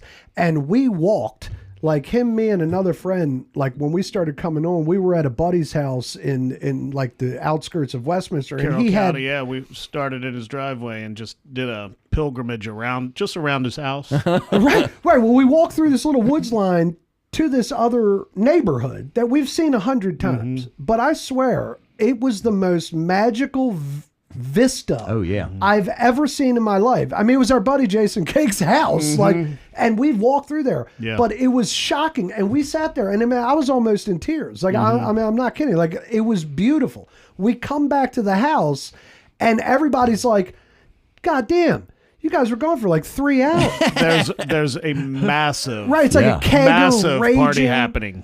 And we're like, and I swear I thought it had been 5 minutes. We thought we were alone. Yeah, I mean, like 5 minutes looking at this huge magical 4 or 5 hours it took us to walk around they this were dude's worried rancher. about it. But that kind of time, like that kind of stuff is what we're talking about when we talk about drums and the ancient people. If they came across any of these kind of compounds or naturally stumbled upon ergot. And lately, over the past few years, it's like I'm just seeking that story. I because you're looking for the bad trip. Well, this is the thing, is that he like over the years, I mean, and this is not hyperbole, like I've eaten acid over 100 times. I've eaten well over 100 times shrooms, and a lot of that has been drumming. And there is serious correlation with that, like what you were saying about, like, you would do it, for the accolade, but that sounds pompous. It's not accolade. No. It's the sense of something like community or some sort of spiritualism. And that is where all of these arts lie. And I think that people are overlooking rhythm, the power of rhythm. And I think nowadays psychedelics is coming on. And keep in mind, for the public, we're not talking about full-fledged, everybody eating psychedelics. We're talking about responsible use. There are definitely some people I don't think should do psychedelics. No. They shouldn't. Yeah. Yeah, if you have it's not for everybody. Creativity and ideas, and it works. I mean, you come up with some really cool shit. And a lot of the stuff with they're getting a lot of good results at Hopkins with heroin use, getting off of, I mean, actually, the Hopkins thing they're doing with cigarettes, and I think they're doing heroin studies there. Ibogaine has been proven to get people off of heroin, but it's a serious undertaking. It's a week-long thing. You do 5 days of Ibogaine, and it's like, you go to the village, they give you the potion, you're with the tribe, and your head gets blown off, and they just drum, and you froth and frail and get your ills out of you. What's like Timothy Leary when the prison reform that he would do. People, guys about to be released from prison, he would go in with his buddies and would trip with them. And like the return rate was something like it had dropped from 90% down to like only 30% of those guys were coming back into prison. The recidivism rate of the return guys or whatever. Because it can rewire things. Right. And that's the thing. That's one of those things where Leary is an interesting case because he put it on the map as far as he made the world aware, like the Dead, like a lot of, those early guys did. But he didn't keep disciplined about it. And it's like he almost set the cause back many years. Now, I think he was a great dude. He's a smart man. But imagine being him and Ram Dass, the guy who is Ram Dass, who just passed away, wasn't always named Ram Dass. His name was something else, but he and Leary were the two Harvard professors that got their heads blown off by acid in the 60s. Right. One of them went to India and became Ram Dass, one of the most influential yogis of all time. And Leary kind of was like, tune in, drop out, and let's all get fucked up. Right. Was it tune in, turn on, drop? Yeah, that's it. Tune in, turn on, drop out. Yeah, and explode or something. Right, yeah. and it's like, which if you're in it, you're like, yeah, man, we're all one, but it's not productive. It's not a good message for the government to embrace. Well, it's like, you tell people, hey, this can, because they've been using it to treat like PTSD and other what is it? The Hopkins thing said that 7 times more effective than Prozac psilocybin is. Absolutely. That if you suffer from mental depression, it can reset your brain to a non-depressed state. But that doesn't mean you can just take it and now I'm better. You have to take it, and then you go through some therapeutic steps. Yeah. Absolutely. Now, I will say though that the numbers that Hopkins gets off of those studies are like so astounding that many people think that they're bullshitting the numbers, because it's like out of a test group of like 60 people, they'll give them all not mushroom proper. It's a capsule with the proper dose in it, because as you know, probably it's very hard to regulate psilocybin pockets in mushrooms. You just don't know. Sometimes they're there, sometimes they're not. So they regulate the dose, but out of like a group of 60, 85% of them will say that it's in the top 5 experiences they've ever had in their lives. It's in the top 5. The other 15% says it's the top. Yeah. And it's like, and so everybody else is like, everybody who's hearing these study results are like, well, they're bullshit. It's impossible. Yeah. And they're being audited, but they're consistent. It's been for years now. So it's just where there is a smoke, there's fire, and there can't be a coincidence of ancient rhythm, ancient drums, psychedelics, spiritualism, art, all of it. Yeah, I agree with that. My mom is in her 70s and has said that she would, because now I make mushroom teas. Right. Right. And the teas, each tea has at least 1 gram of psilocybin in it. And back when I could do weed, I would put 10 milligrams of THC in each one to bring on like a nice calm kind of. And I also put in a 1/16 of a tablespoon of citric acid goes into each one. You're like a fucking mad scientist. To break down the psilocybin into psilocybin so that your body can process Remember it quicker. citrus? We always used to be like, you gotta eat oranges. You gotta eat oranges. So, but my mom has said that she would try a tea. And I was like, okay, yeah, I'll get a party together get some people on. She was like, no, I just wanted to be me and you. And I'm like, I don't want to do that. Well, look, man, set and setting, I will tell you, in a different kind of, I mean, if you do what you want, but if you think about it, if I'm you, I would embrace the shit out of that. I want to do this. Because but I just don't want to just try some of the tea. That is a true spiritual experience with your mother. Yeah. I mean, or it could be. And again, when it teaches you things a la bad trip or whatever, it is a rough night, but usually you feel very come out it's on cathartic. the other side. Yeah, you feel very, and that's but again, the key. as long as you're around the right people, because you could go. I mean, it could get out of control. It really can. Well, Davis, what was the movie? What were we going to talk? You had a story. Oh, Phantom Menace. Tell Tommy about the Phantom Menace. That's the first time I took liquid acid and the release of the Phantom Menace when we were in Florida. Yeah. And I took a lot of it. Like, now we all did. I we won't had name eaten drop acid here either. many times before, but this was a vial of liquid acid. Yeah. The night Phantom Menace came out. Yeah, the opening night. So it was crowded theater.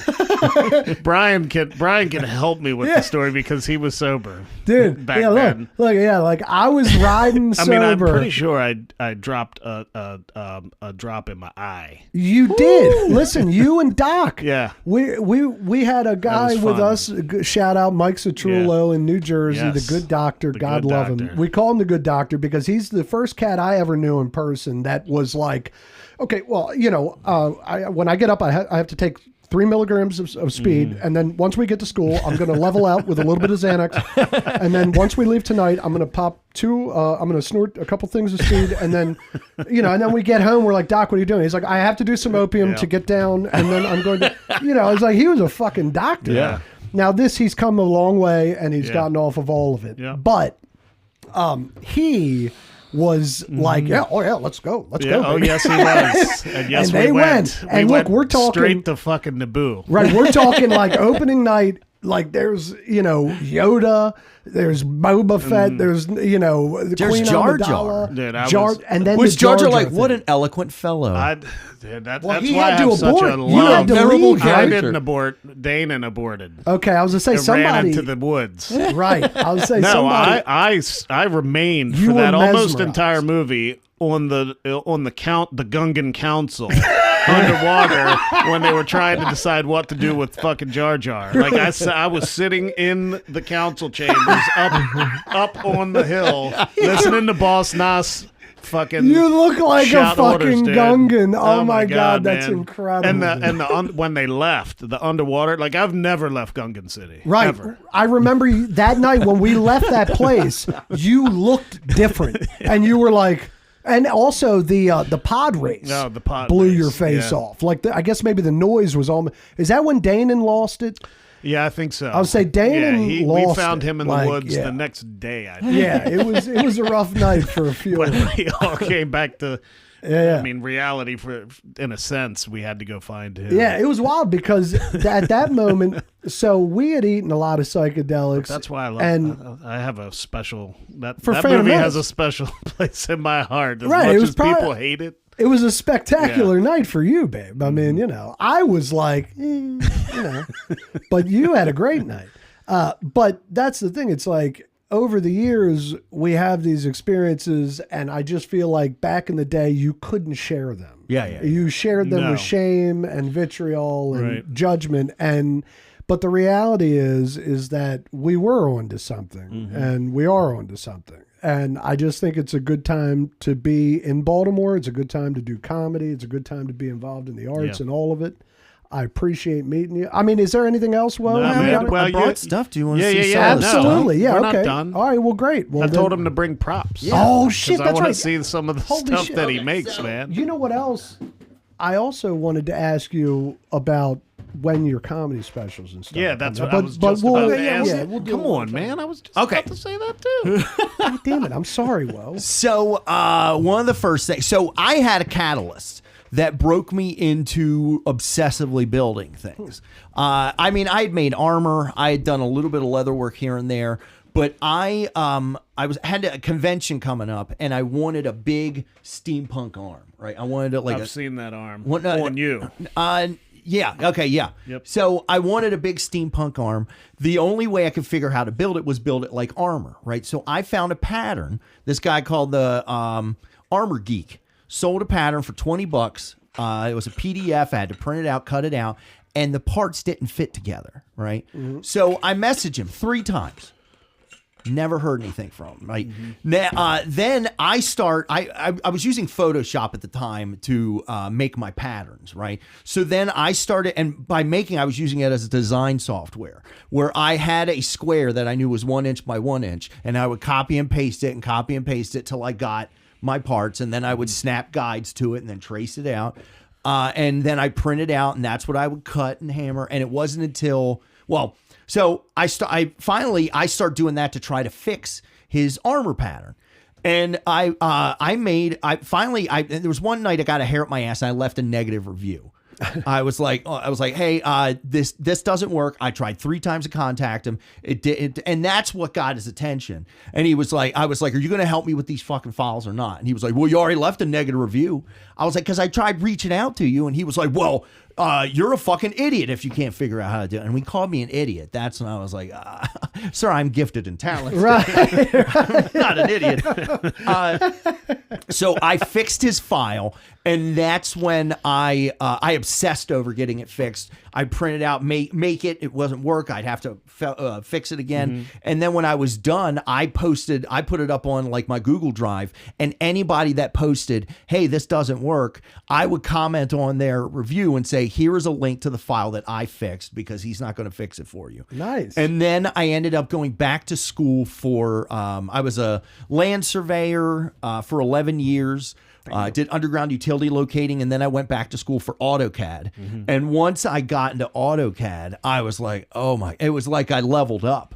Because here, where I've been using Photoshop to do all this stuff, now I could do it much easier with AutoCAD. And they gave us 150 homework assignments, drawings that we had to. And the first time that he showed a 3D model, I was like, can I just design a 3D part and then that'll be the rest of my homework? And he was like, yeah, sure. So I designed a part. It was a functional part it was a tripod that mounted onto this thing. But he then got me access to the fabrication lab at Catonsville Community College. Wow. Where then I had access to laser cutters, CNC routers, and all of that. I could take a CAD design, something I designed in CAD, and have lasers cut it out. Make it real. Yeah, doing leather work where I don't have to sit and punch holes. I can have my holes, and I know mathematically they will all line up, and the laser cuts them all out. That's incredible. Now, of course, I then get called a cheater by a bunch of like leather workers. They're like, oh, you're not. I'm like, yeah, well, you're still not cutting your leather with a sharp rock. Right. Look, you either roll with technology or technology rolls right past you. Yeah. That's it. So as a kid, I had always wanted, and at this time I was big into my steampunk phase. And as a kid, you ever been to the Renaissance Festival and you see the shoulder puppets? They're called wood babies. And they're actually made by a sculptor at our Maryland Renaissance Festival. He's the one that ships them out all over the place. So I wanted to make one, couldn't find any how-tos. Then I was like, okay, well, if I can't find out how to make it, I'm going to have to buy one and reverse engineer it so I can figure out how it's made. So I started joining wood baby groups on Facebook. And there was this one where the guy's profile picture was like he was in his furry costume where he's a fox. And he's like, hey, my moonbeam babies, this one needs a good home. I've run out of room. And I was like, how much? And it was like $60. And I was like, I'll give him such a good home. So I get this thing, and it's a Sculpey sculpt that has fun fur on it and felt wings and stuff. And I immediately started making a video of me gutting it, showing how ripping the felt so I can have a pattern, and then removing the wings carefully so I can have a pattern so I can see how it's built. And I start posting these pictures to the wood baby groups like, hey, if you guys ever wondered how these are made, this is how. And you would have thought I was skinning children. Right, you thought you killed They them. were like, you fucking monster, right? And I was like, what? So then I start making a paper pattern out of it, in CAD. Like I take it, I would scan it at work on the copier, bring it in, trace it out, mirror it so that it fits right, and then take it to the laser cutters. Laser cutters are cutting it out. But my paper patterns, I'm like, hey, here's what I'm trying. I had to learn about cravats, which are neck armor for horses and stuff. And I then posted again, and now I'm getting DMs from like you were warned once before not to put this crap on here. It is against our rules and violation. They fucking kicked me out of the group, right? So I end up finishing this, and this is Pootie. I made a steampunk wood baby Holy dragon. shit, that's awesome, dude. That That's amazing. Make sure you get it. Yeah. No, it's on there. That's that, you know, and the head moves and everything with.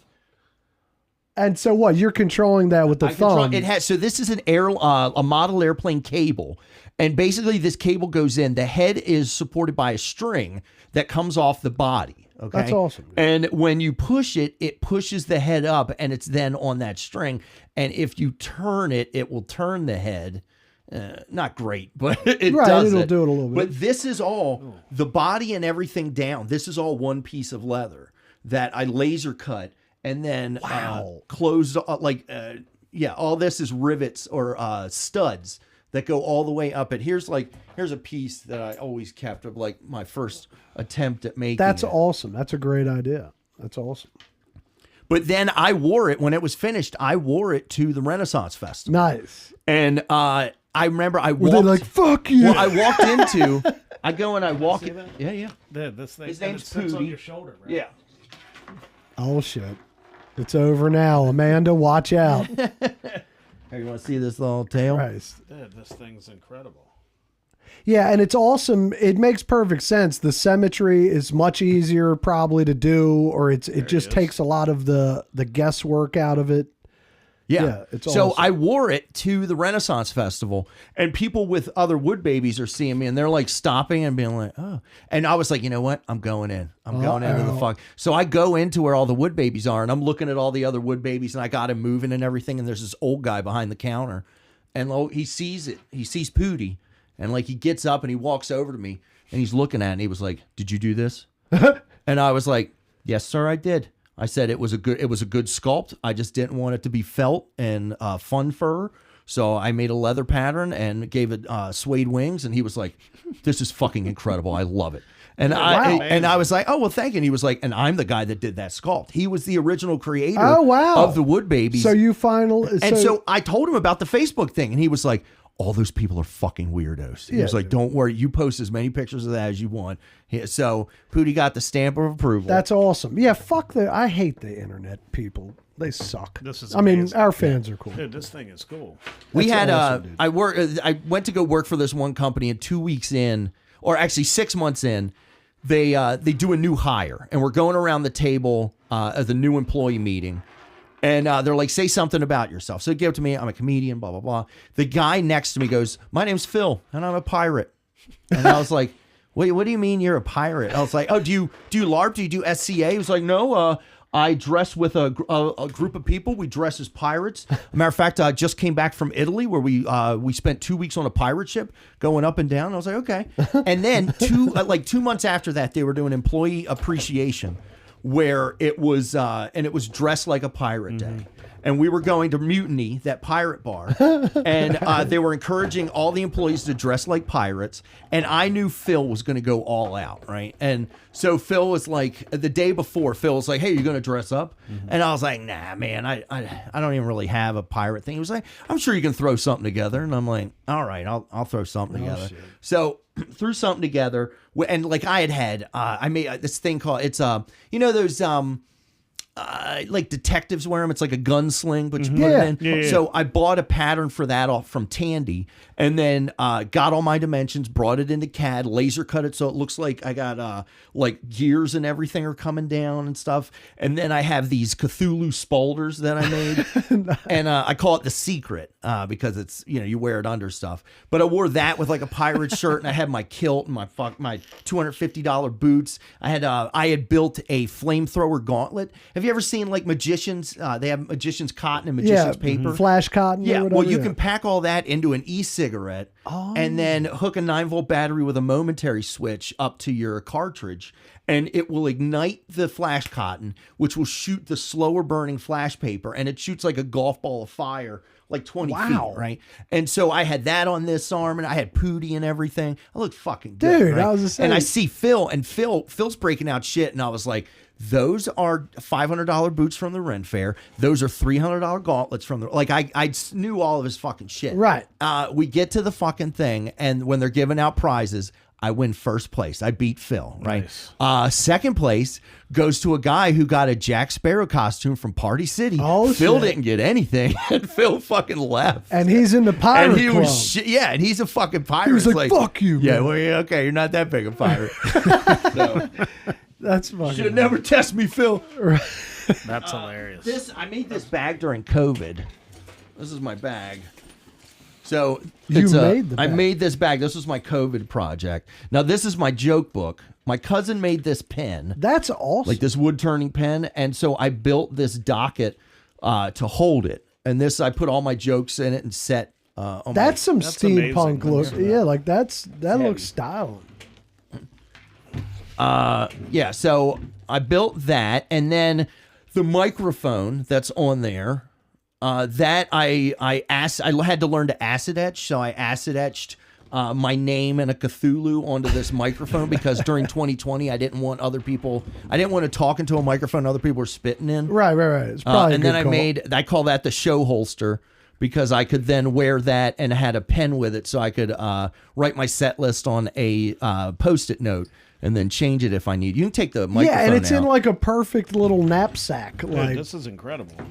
what is it? Alligator Dude, skin? this thing is fucking serious. Yeah, that's- you can tell by the weight of it. Is it Yeah. alligator skin? No, it is. So this is the microphone you always use? Yeah. That's amazing. I did have it. I had to learn to electroplate, and I electroplated brass, but hand oils just eat that up. Wait, so did you make this? I bought. That's a PAL 57 microphone, $17 microphone that I rewired, Did you etch this but in? I etched all that in there using. I had to This buy is a so Cricut, cool. a vinyl die cutter, and I made my pattern. Then made a vinyl decal to put on there, and then used ferric chloride to etch the metal.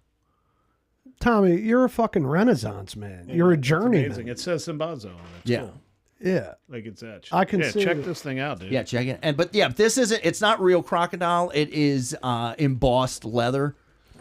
Yeah, but let me ask you this. Did you like work the leather and shit? Like you made the bag? I mean, During- like the buckles, everything. During 2020, and then I had there's a Cthulhu on there. Yeah, Yeah, and this thing's badass. but I had to. Yeah, check that thing out. I didn't have access to the fabrication lab, so I had to cut everything by hand. Every single one of those studs on the belt was set by hand, Right. which was a pain in the fuck. Well, but, I mean, I guess Yeah, you'd but have that's to do that fucking anyway. incredible. yeah, but Yeah, it's well, if I had a laser, I could have just had it cut all the holes, and then I put the studs in the holes. Yeah, take but a you're still picture of this putting for them all. my I mean, wife. yeah. Yeah. My wife loves a good bag. Oh, and then if you unzip it, the inside is purple suede. Oh shit. It's a little something, a little pop of color. Suede quaid. Oh shit. Yeah, it's like I said you got a wallet in there. There's, Yeah, my wallet. Tip it. Yeah, it's like it down. It's like the Crown Royal. Oh, yeah, that's package. incredible. Yeah. So that took like 4 months to assemble. Smells of rich mahogany. Yeah. It's awesome, man. And I'm pretty sure in a knife fight, if I brought that to the front, Oh man, they're like all right. How this- long did it take you to make that? maybe about like 4 months because it was like, all right, project one. Right. Yeah, that's Get what I this was going to done. say. Like You how break it down when into you say projects. 4 months, it's not every day. No. Yeah. It's like, okay, well, while we're watching TV, let me start setting right these. ideas probably occur. And then when to this you. was too short, I had to come up with this expansion on the fly. And then this is a Prince Albert yeah. Guardian bell that As- a buddy gave me. And then this you just have it there, I right? kickstarted this, but I have a little. Nice. It's like a Swiss Army bag. And then this was supposed to be the secret pouch that I could keep drugs in, and no one will see it. By the way, let me put the biggest zipper I possibly could on. Right, they'll never notice Dude, if that's it's some on your cool- back. That's really This- cool. This I had to build for our live action for D&D. our D&D podcast. Yeah. When we did a live show, I had made one out of cardboard, and then someone said they made one out of EVA Is foam. it a tetrahydra or what is it? Yeah. What are they It's called? this. Is it this? The Oh, tetrahydra. Tridecahedron. or Ty- something? Dodecahedron, It's that's a, it. It's 20. It's a 20-sided, yeah. But so I made that. That thing's going to outlive me. That's Amanda will show this to Charles. And then when Charlotte. when I finally showed the guy that said that he had made one, he was like, "I never said I made one of those." So I was like, "Oh, oh well, I made it." that's fucking But this, incredible. you take it to a convention, you just kick it down hallways, and it'll last forever. So did you did the laser cutting with these dimensions? No, those are this was all done. Okay, so I had to build a jig. I 3D modeled a jig that would cut. I could cut a rough triangle, put it in, and then the jig would let me cut everything at a 60-degree angle, all the edges, so that the edges all fit. Yeah, you assembled that out of pieces of foam. Yeah, right? yeah. So that's the paints I sell. That's what that. Yeah, that's what those he was paints saying. are for that, and then there's the flexible sealers and everything. Yeah. Hey, what you was can it? make that thing glow, like shine, like a real die. Did you say Quantumania? What was the Marvel movie? Quantumania. Yeah, The Hexflex. Hexflex Black was on. Hey, Kang saw that on was mushrooms, too. Kang Soldiers. Fuck yeah. Nice. You saw Quantumania on mushrooms? I've seen every Marvel movie since Iron Man on mushrooms. Like a light dose or I heavy figured dose? I've been doing that for like 11 years. I'll get a group of comics together and we'll go and see a movie on mushroom tea. Wow. And then it used to be afterwards we record a podcast reviewing it while everybody's still tripping their balls off. Right. But so I have figured out that the perfect amount if you're going to do that is 1 gram. Yeah. 1 gram will but now I'm to the point now 1 gram doesn't fucking move my needle. No? No. And I'll do now. I have a in on penis envy, which penis envy has more of the good stuff per little thing. Do you know penis No. envy? There's a strain of mushroom called penis envy, which is a mutation that they've been able to get to replicate. Where regular mushrooms are tuberous, right? It's like a tube, Yeah. right? Penis envy is fibrous. So you actually have if you take 1 mushroom, that 1 mushroom may equal a gram in and of itself. Okay. So you got to like break it up and I fluff see. it up. I remember the first we used to do it. We would go LARPing and then at night take a whore bath, put on your armor, do mushrooms, and just walk out into the woods. Wow. And we used to call it questing. Yeah. We're gonna go on a quest tonight. I had no idea LARPers were so into Well, it was just psychedelics. our That's group. awesome. Yeah, maybe it's just you we, guys. we tried to. Oh, I'm just drunk around everybody else. It just don't make no mistake. It was our group. Yeah, Right. just us. Now there were other people that would insinuate they would like to be part of it, but I'm like, I don't fucking trust. Right. So, They were spies. yeah. So we would do all that. I forgot what I was talking about. Yay. Well, no, we were just talking about dosage and stuff like yeah, that. so- Dosage. We would take the first time my buddy got these ones called penis envy, and we all fucking did them, and we're walking around, we're gritting our fucking teeth like, what the fuck does this remind me of? Oh, this feels like ecstasy. Uh-oh. And it felt like because we were Wow. getting body buzzes Yeah. and everything. Oh, it was so good. It's similar sometimes. Actually, it can be a similar type vibe. Now this is I built this. So my Mando kit, I had always envisioned I built my gauntlet for my Mando kit, but I never intended on ever. I wanted the story of Baz Sinzo is that he's a Sith hunter, and he hunted one Sith on the planet of Mimbia. Okay. Now on the planet of Mimbia, the Sith got the better of him, cut off his arm, and left him for dead. A BD-1 explorer droid found him and brought him to a group of worshippers of Pomojima, which is Star Wars Cthulhu, which is a healer god, and that's canon. So and they used pieces of what little best card they had and pieces of his gauntlet to rebuild him a droid arm. And now he and the BD-1 unit are hunting down the Sith that left him for dead. God damn. So that's the story. This is an incredible So- story, Tom. But so I built my droid Go arm. to hell. You want to see that? That's fucking Mr. awesome. Mr. Painter. Yeah. Oh man, that looks great. Yeah. That's airbrushed Duralumin. And then here's the hand. And then I think and then here's the sleeve that That's goes fucking awesome. in between. You're like OJ over it. Huh? Nothing. It fits. Yeah, it's over now, Tommy. He's gonna be gonna be texting he's you tomorrow going, I knew this would be "So, inspiring. Dude, this is so fucking cool. Amanda is gonna shit her pants. I guess I probably should have. Yeah, put the this glove on goes first. on after. This guy doesn't know how to wear a robot. I know. He's never put on a Mando What we gear. got over there? This is the sleeve that covers the The space. electronic. Yeah, I gotta put it all on. That's fucking awesome, dude. The corrugated part goes on. Yeah, this goes right down, here. right? Yeah. This. Yeah. Oh, whoa, Davis. This is your dream come true. Huh? Real that's Mando awesome. gear. Dude, I saw this.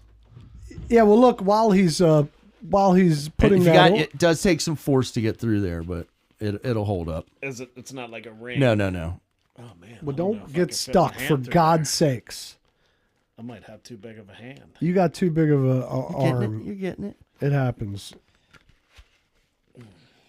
Don't pull by that part. Here, let me help you. I don't know if I can get that on there. Here, I usually go from here. You might have too big of a hand. Yeah. Well, it looks great. Yeah, look at your little nubs. Yeah, I mean, we get the point. from the You know? planet Flametamide. Yeah, well, that's I'm fucking gonna have incredible. to make sure I measure when I make my robot arm. I got files. I'll send you files. Oh yeah, definitely. Because yeah. I want to make a predator gauntlet. Yeah, they have Very easy. You can there's find files for a bigger one. That's the skinnier one. So each size, you have to have a different file specifically. You can't just like. Yeah, a lot of the stuff is custom. It goes there's actually a program called ArmorSmith where you give it all your dimensions and it builds a 3D dummy of your dimensions. I got you. And then you can bring in files Oh. and lay it over. Or I'm taking a class at CCBC so for the fabrication lab you have to take classes before you can use a certain thing. Right. So I'm taking a class in 3D scanning, and I want to do a scan of my head so I can build a bionic eye shit. that goes underneath. That I'll Right. use magnetic switches so that when I put it on, I was even thinking like induction LEDs. You ever Right. fuck with those? No, Yeah, I haven't fucked with any LEDs So yet. induction LEDs, you have an induction coil, right, of copper that goes to your power source. And then there's these little bead LEDs. And when they get within the radius of that induction coil, they just light up. They grab the power from the air. So you don't have to run wire to stuff. That's crazy. Yeah. I mean, that yeah, seems. you're gonna have to tell me about that one later. Yeah. That seems fucking. That's awesome. amazing.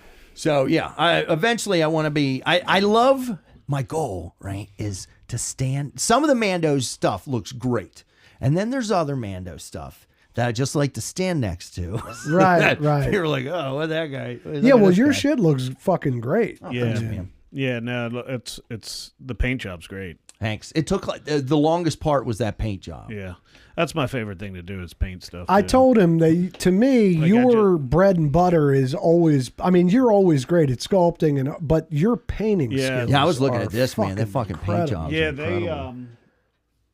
they took a while. That I do the traditional predator mostly. Like that's a lot of the predator collectors don't really want custom predators. They want the predator. And I mean, technically, like I can do one in a day. Yeah. But it takes me like a month. But the spotting is insane. And I like this one. That one's hand painted, like with a brush.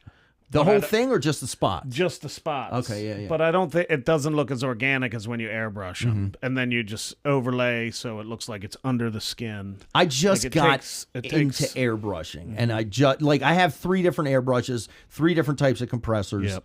My robot, the one I just started using, this one from Temu, which is a handheld. It's a little, you plug it in and charge it. It's a little compressor, and it was just enough air to get out the the all clad paints, the real thin plate paints. And now I'm like, well, I don't have to plug anything in. This is pretty cool. Yeah, it's fun. I love weathering shit too. And I don't think they have it, but I have like a technique.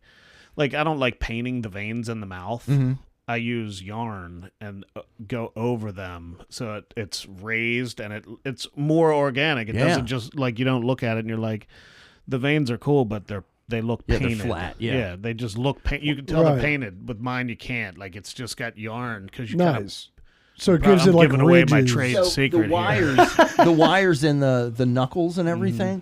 The guy that sells this file recommends using puff paint, right? Right. But puff paint doesn't puff, and plus I couldn't get a consistent thing to look like a wire. Right, sure. So what I ended up doing was modeling molds and then printing them in my resin printer, and then I would do 5 layers of puff paint, and then pull my molds. Let me see that. So they're all just puff paint. Yeah, it's cool. It's on this too. Yeah, that don't look too close at that. I just Well, had to that get it done. moves, so that shit peels and all that kind Yeah. of stuff. Yeah, it's fucking awesome, dude. The attention to details astounding. Yeah.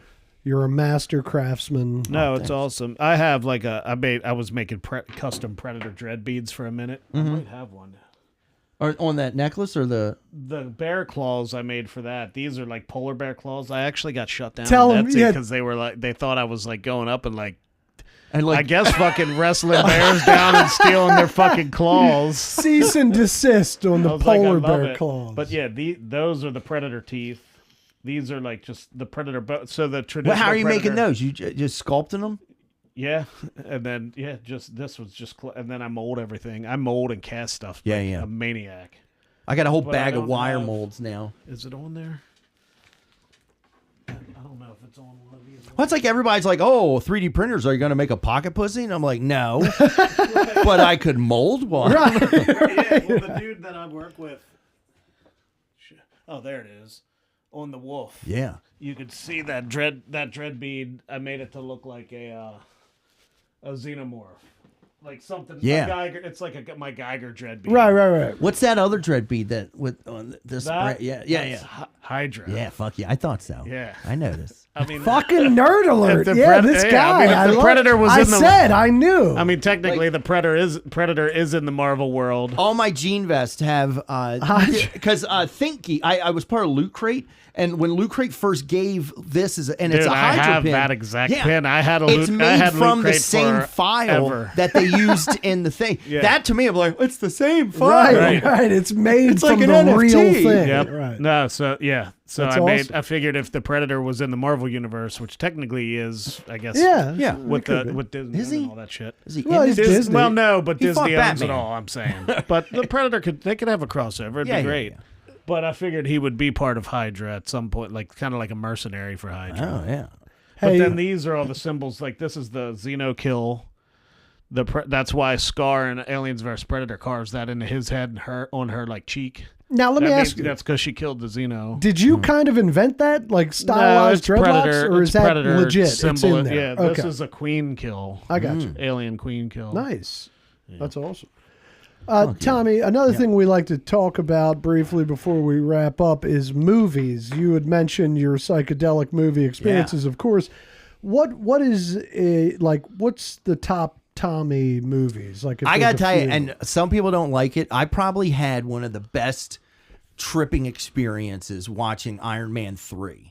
Wow. I don't. There's something about that one where he starts bringing in all these. I mean, and I remember I was in my seat going, "Yeah, and then you bring this over and then you explode this here." Right, all the waves and also all those Iron Men. But now I tell you, and I recommend this to anybody that's tripping. If you're listening to this, you got an evening where you're going to do some psychedelics, you want to put something on, Sturgill Simpson's Sound and Fury on Netflix. Interesting. Have you ever? Do you know Sturgill? I know Yeah, Sturgill yeah. Simpson, but I don't know do you know Sound of Fury. Okay, so he made a rock album called Sound and Fury. And the legend is that because he had spent some time in Japan, so he made this album that he's usually a country singer. He makes this rock album, takes this album to a Japanese animation house and says, can you guys make this into a music video?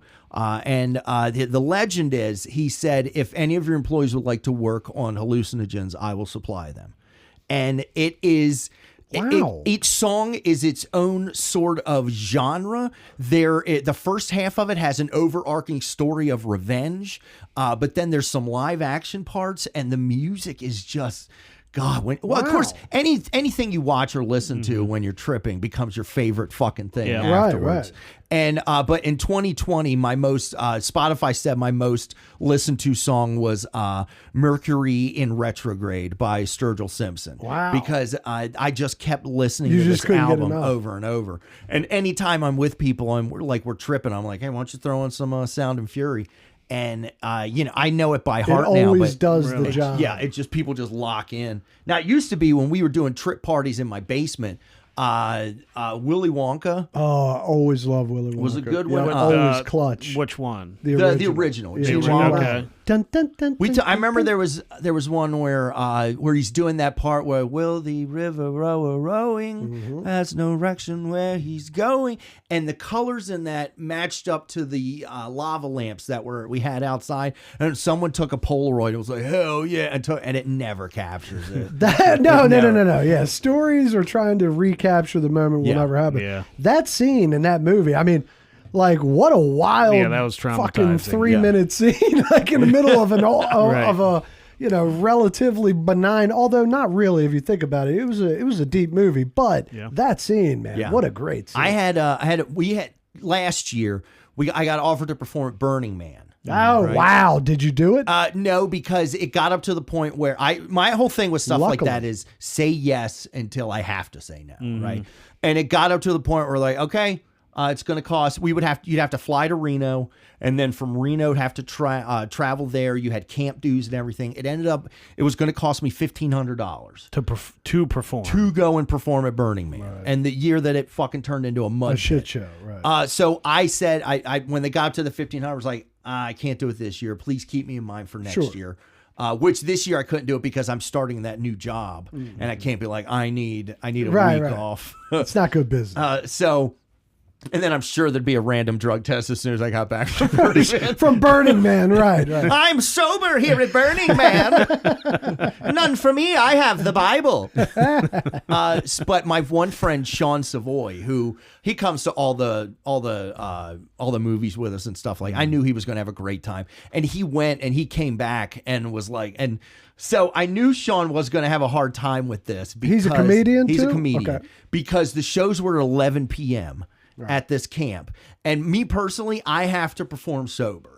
I can't do it on anything or it affects. I'm not sharp enough. Although I wouldn't mind trying to perform on mushrooms because I like to try to emulate myself on mushrooms when I'm on When stage. you do that, let us know, please, so we can be there. Yeah. And watch. I tried to get okay. Let me tell this, but so Sean Savoy and he's already a big pothead, and he just goes for the moment, right? And I knew there'd be no fucking way that he would be sober at 11 o'clock at night at Burning Man. And he came back. He was like, "Oh man, it was incredible. Hey, you gotta see these pictures." And starts showing me pictures of the most boring shit ever, right? And I was like, "Sean, were you on drugs when you took these?" And he was like, well, "Yeah, maybe." Like, you didn't capture it, but I don't see any fairies in this. Right. No, I do that at Dick's when I take my pictures. Yeah, they never capture the moment. They never capture the falcon that's just watching the stage at the top of Dick's. The giant fucking mountain falcon that just sits on top of Dick's while I watch fish. Right. Or the controversial nowadays midget that was on your back at the fish show in Hampton.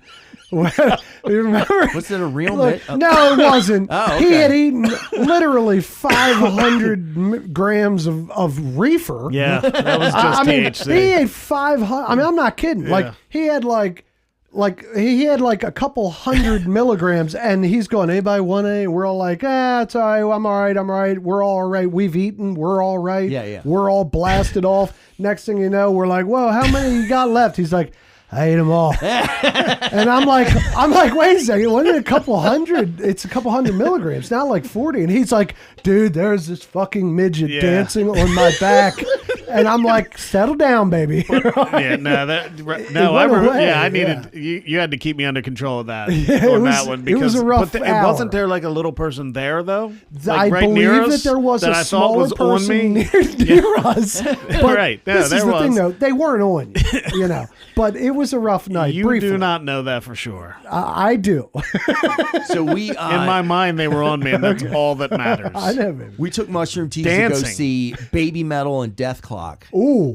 In Philly for my birthday last. That's got to be an odd vibe. Well, it was definitely there was Baby. Now apparently on the tour they switch off who's going to open and who's going to headline. But this night it was Baby Metal opened and then Death Clock headlined. But and there were definitely people that were there for Baby Metal and they left before death. But I remember I started peaking. And I'm watching Baby Metal, which, now these women are 22 years old. They're not babies. Okay, the magic's gone. It's mid-range metal. They're not as hot, guys. Let's be honest. No, so the magic's gone. I'm there with Eric, and like they start playing this song BMC, right, which has a big crowd chanting part, and it's like wow, wow, wow, right, and it's I all of a sudden I peak on the mushrooms, and I am transfixed the whole time. I don't think I blinked an entire time during the song, and I look over at Eric, and I'm like, that was fucking. He was like, that was the fucking most awesomest thing. Like we both and now. This song is now an anthem. Like you pick it up and it's like that is now one of my favorite songs. That's one of those spiritual experiences you can only have if you're there, you feel it, you know it, and you look at Eric now for the rest of your life. You're like, man. Yeah, we'll put it on. Dreamweaver. Dreamweaver. That's ours. Yeah, that's one of ours. That's absolutely. Every time I hear that wind chime in there. Oh yeah. Dude, that's awesome. That was incredible. I tripped at a Guar show once before too. Man, that would be wild. That would be fucking wild. So let me wild. ask you this. This is a little bit different. Tell the Guar story, but let me just ask you. So do you get visions of violence when you realize that we like fish? No. Because not that I would fault you for it, but like a lot of people who would say that they went to a Guar show on mushrooms or a death Baby Metal and Death Clock. Yeah. A lot of those kind of cats don't like the vibe of the fish heads. I mean, I don't listen to Fish, but I mean, enough people do that I guess. Well, in my head, we're all. I'm not like, oh, you guys like music. shitty music. No. just a question. I wouldn't fault you if you did. It just was a curious thing because. Again, you guys don't like the song "I Ejaculate Fire"? Well, actually, funnily enough, we have a. I wasn't interview. sitting there thinking any of that. Well, no, I wasn't wondering if he hates us. No, but I've been around many people that. Oh, so have I. If you're talking metal, if they're talking metal, and then you mentioned Fish, they're like. And so I just wanted to bring it to the forefront. Yeah. One of my new favorite bands in the past 3 or 4 years is Amon Amarth. Do you know them? No. They're a Viking death metal band. Holy shit. They have a Viking longship on stage, and they come out and that's fun. The guy's a fucking monster, and he'll come out and be like, "Hello, Silver Spring, it's good to see you." Wow. And all their songs are about like Thor and Valhalla, so they stick to the script. Yeah, and it's fucking and there was one guy we went Eric and I saw him on mushrooms at Silver Spring, and there was a guy in a full fucking Viking like bear skin and everything. Holy a little shit. schlubby guy, just like, oh, hello, fellas. And I'm like, you got to be baking in that, dude. That's awesome. Yeah, so it doesn't matter what you're listening Well, to. don't get me wrong. I love all of it. I just, like I said, am curious because a lot of times you get that weird vibe, and to me, it's all good shit. Yeah, I'm not a music snob like You're that. right. Yeah, Me neither. We got a guy coming in, a young cat named Luke Zeitler, and he's toured Europe a lot. Yeah. He's a real young guy, but he's such an incredible drummer, and he's a death metal drummer. And so he just recorded an album for a band called Vomit Forth. Yes. And he's like, I mean, he's in it. Is he bringing his own kid in? No. He was like, I said to him, I'm like, we have a nice Pearl set. I said, you can bring your own stuff. He's like, it'll be fine. I said, I know it will. You didn't tell me he was Maddie's boyfriend either. Oh, no? No, I didn't know that. Yeah. I discovered that on my own. Yep. Doing a little research. Dude, he is the truth. No, I can't wait. Yeah, and a real That's gonna good be kid, fun. and he's been with a lot of heavy hitters. Tommy, so you have a special. You have a comedy special? Yeah, our coming Bussy up? special. Okay. So it's Talk crowd about work. Bussy is a crowd work musical act. Okay. We'll crowd work the crowd, get some good bits out of them, and it's usually we're crowd working on what the topic of the song is, which is the way I do my comedy. Is I will crowd work into a bit.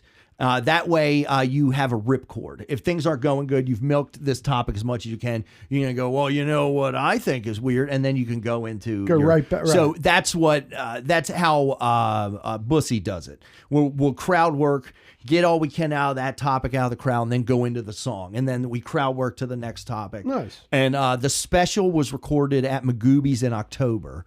It was recorded over 2 nights, and it's the best of both those shows. I've watched it a couple times. I'm really proud of it. I think it's something that's really awesome. We paid everybody out of our pocket, so everybody's all taken care of and everything. We're hopefully getting we took the audio from it and we're trying to get that mixed down into an album so it can be on That's Spotify smart. and stuff. That's awesome. So yeah, it comes out June 12th on what? YouTube. YouTube? Yeah. Which I was like, well, we can get it on Amazon. And it was like, no one cares about it. I'm like, I care. I care. Right, I think it looks cool. But you can catch it on YouTube. Yeah, really proud of it. Check it out. BUSSI. Yeah, Just search it's YouTube. June 12th. Yeah, but it's a Wednesday. It'll already be out by the time you hear this, but check it out. And Bussy, that's Eric Woodworth and you. Yeah. Nice. Good stuff. No one else. There's no third There's member no of drummer? Bussy. No. Because the way that it works, like sometimes if you watch the special, you'll see Eric has the comedic sense where if we're playing and then enough to stop so that we can let a moment breathe and stuff. It's gotta and be I organic. feel with a drummer, that's a third person that you're putting into the mix to be like.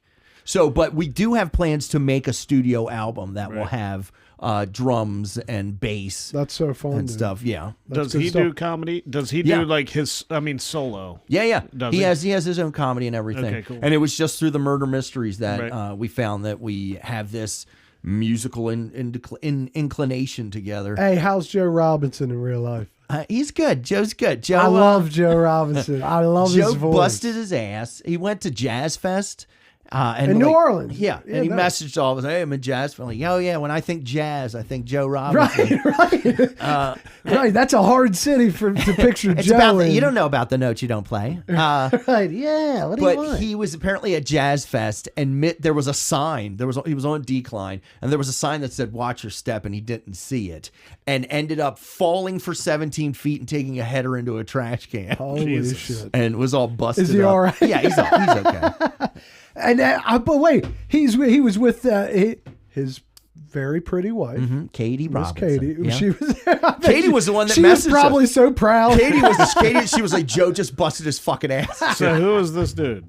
Joe Robinson is the guy who's responsible for the Die Laughing dinner production. I only know him because he does Ravens commentary on 90. Not commentary. He did the after- Ravens pregame. He's not doing it this season. Okay, pregame with Ravens, and he fills in like if Scott or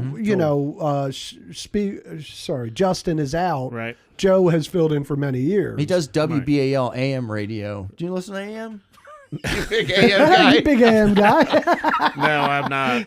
I was, but I can't anymore. Yeah. I had to get off it. Yeah. But Joe, I like that guy, and I like that he kind of, because I think he did the radio. I think he said that story on radio about the dinner theater many years ago. Yeah. And I remember, like, I think hearing it start from beginning, like him the weekend after seeing it being like, yeah, and I feel like I can do that. Yeah. And then it happening. And then he did that. Schlegel being involved, and so I think that's awesome. good shit, man. And I'm happy to meet you, and I'm glad that you Yeah, it's give good back to meeting the you, man. city. Nice and, meeting you guys. And look, tell your friends that we're not lunatics and we're a well-produced Well, show. it doesn't matter. Like, Actually, one more thing. What about your favorite movie of all time, or top one or two without mushrooms? Without mushrooms, I probably have seen Step Brothers 50 times. that's a good It's one. one of the greatest Yeah. movies Yeah. of all time. All right, good.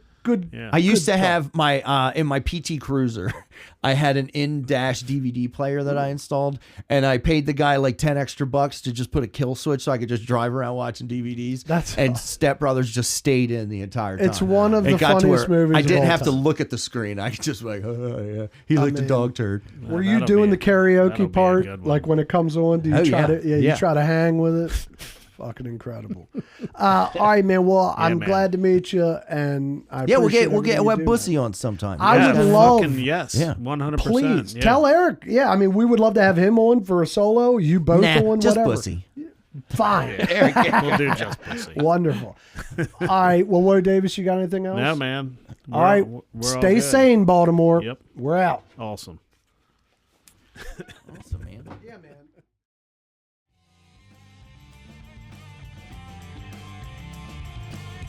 Thanks for listening, Baltimore. You can find us at www.sanitylounge.com. or on Instagram at sanity.lounge. Keep listening and subscribe.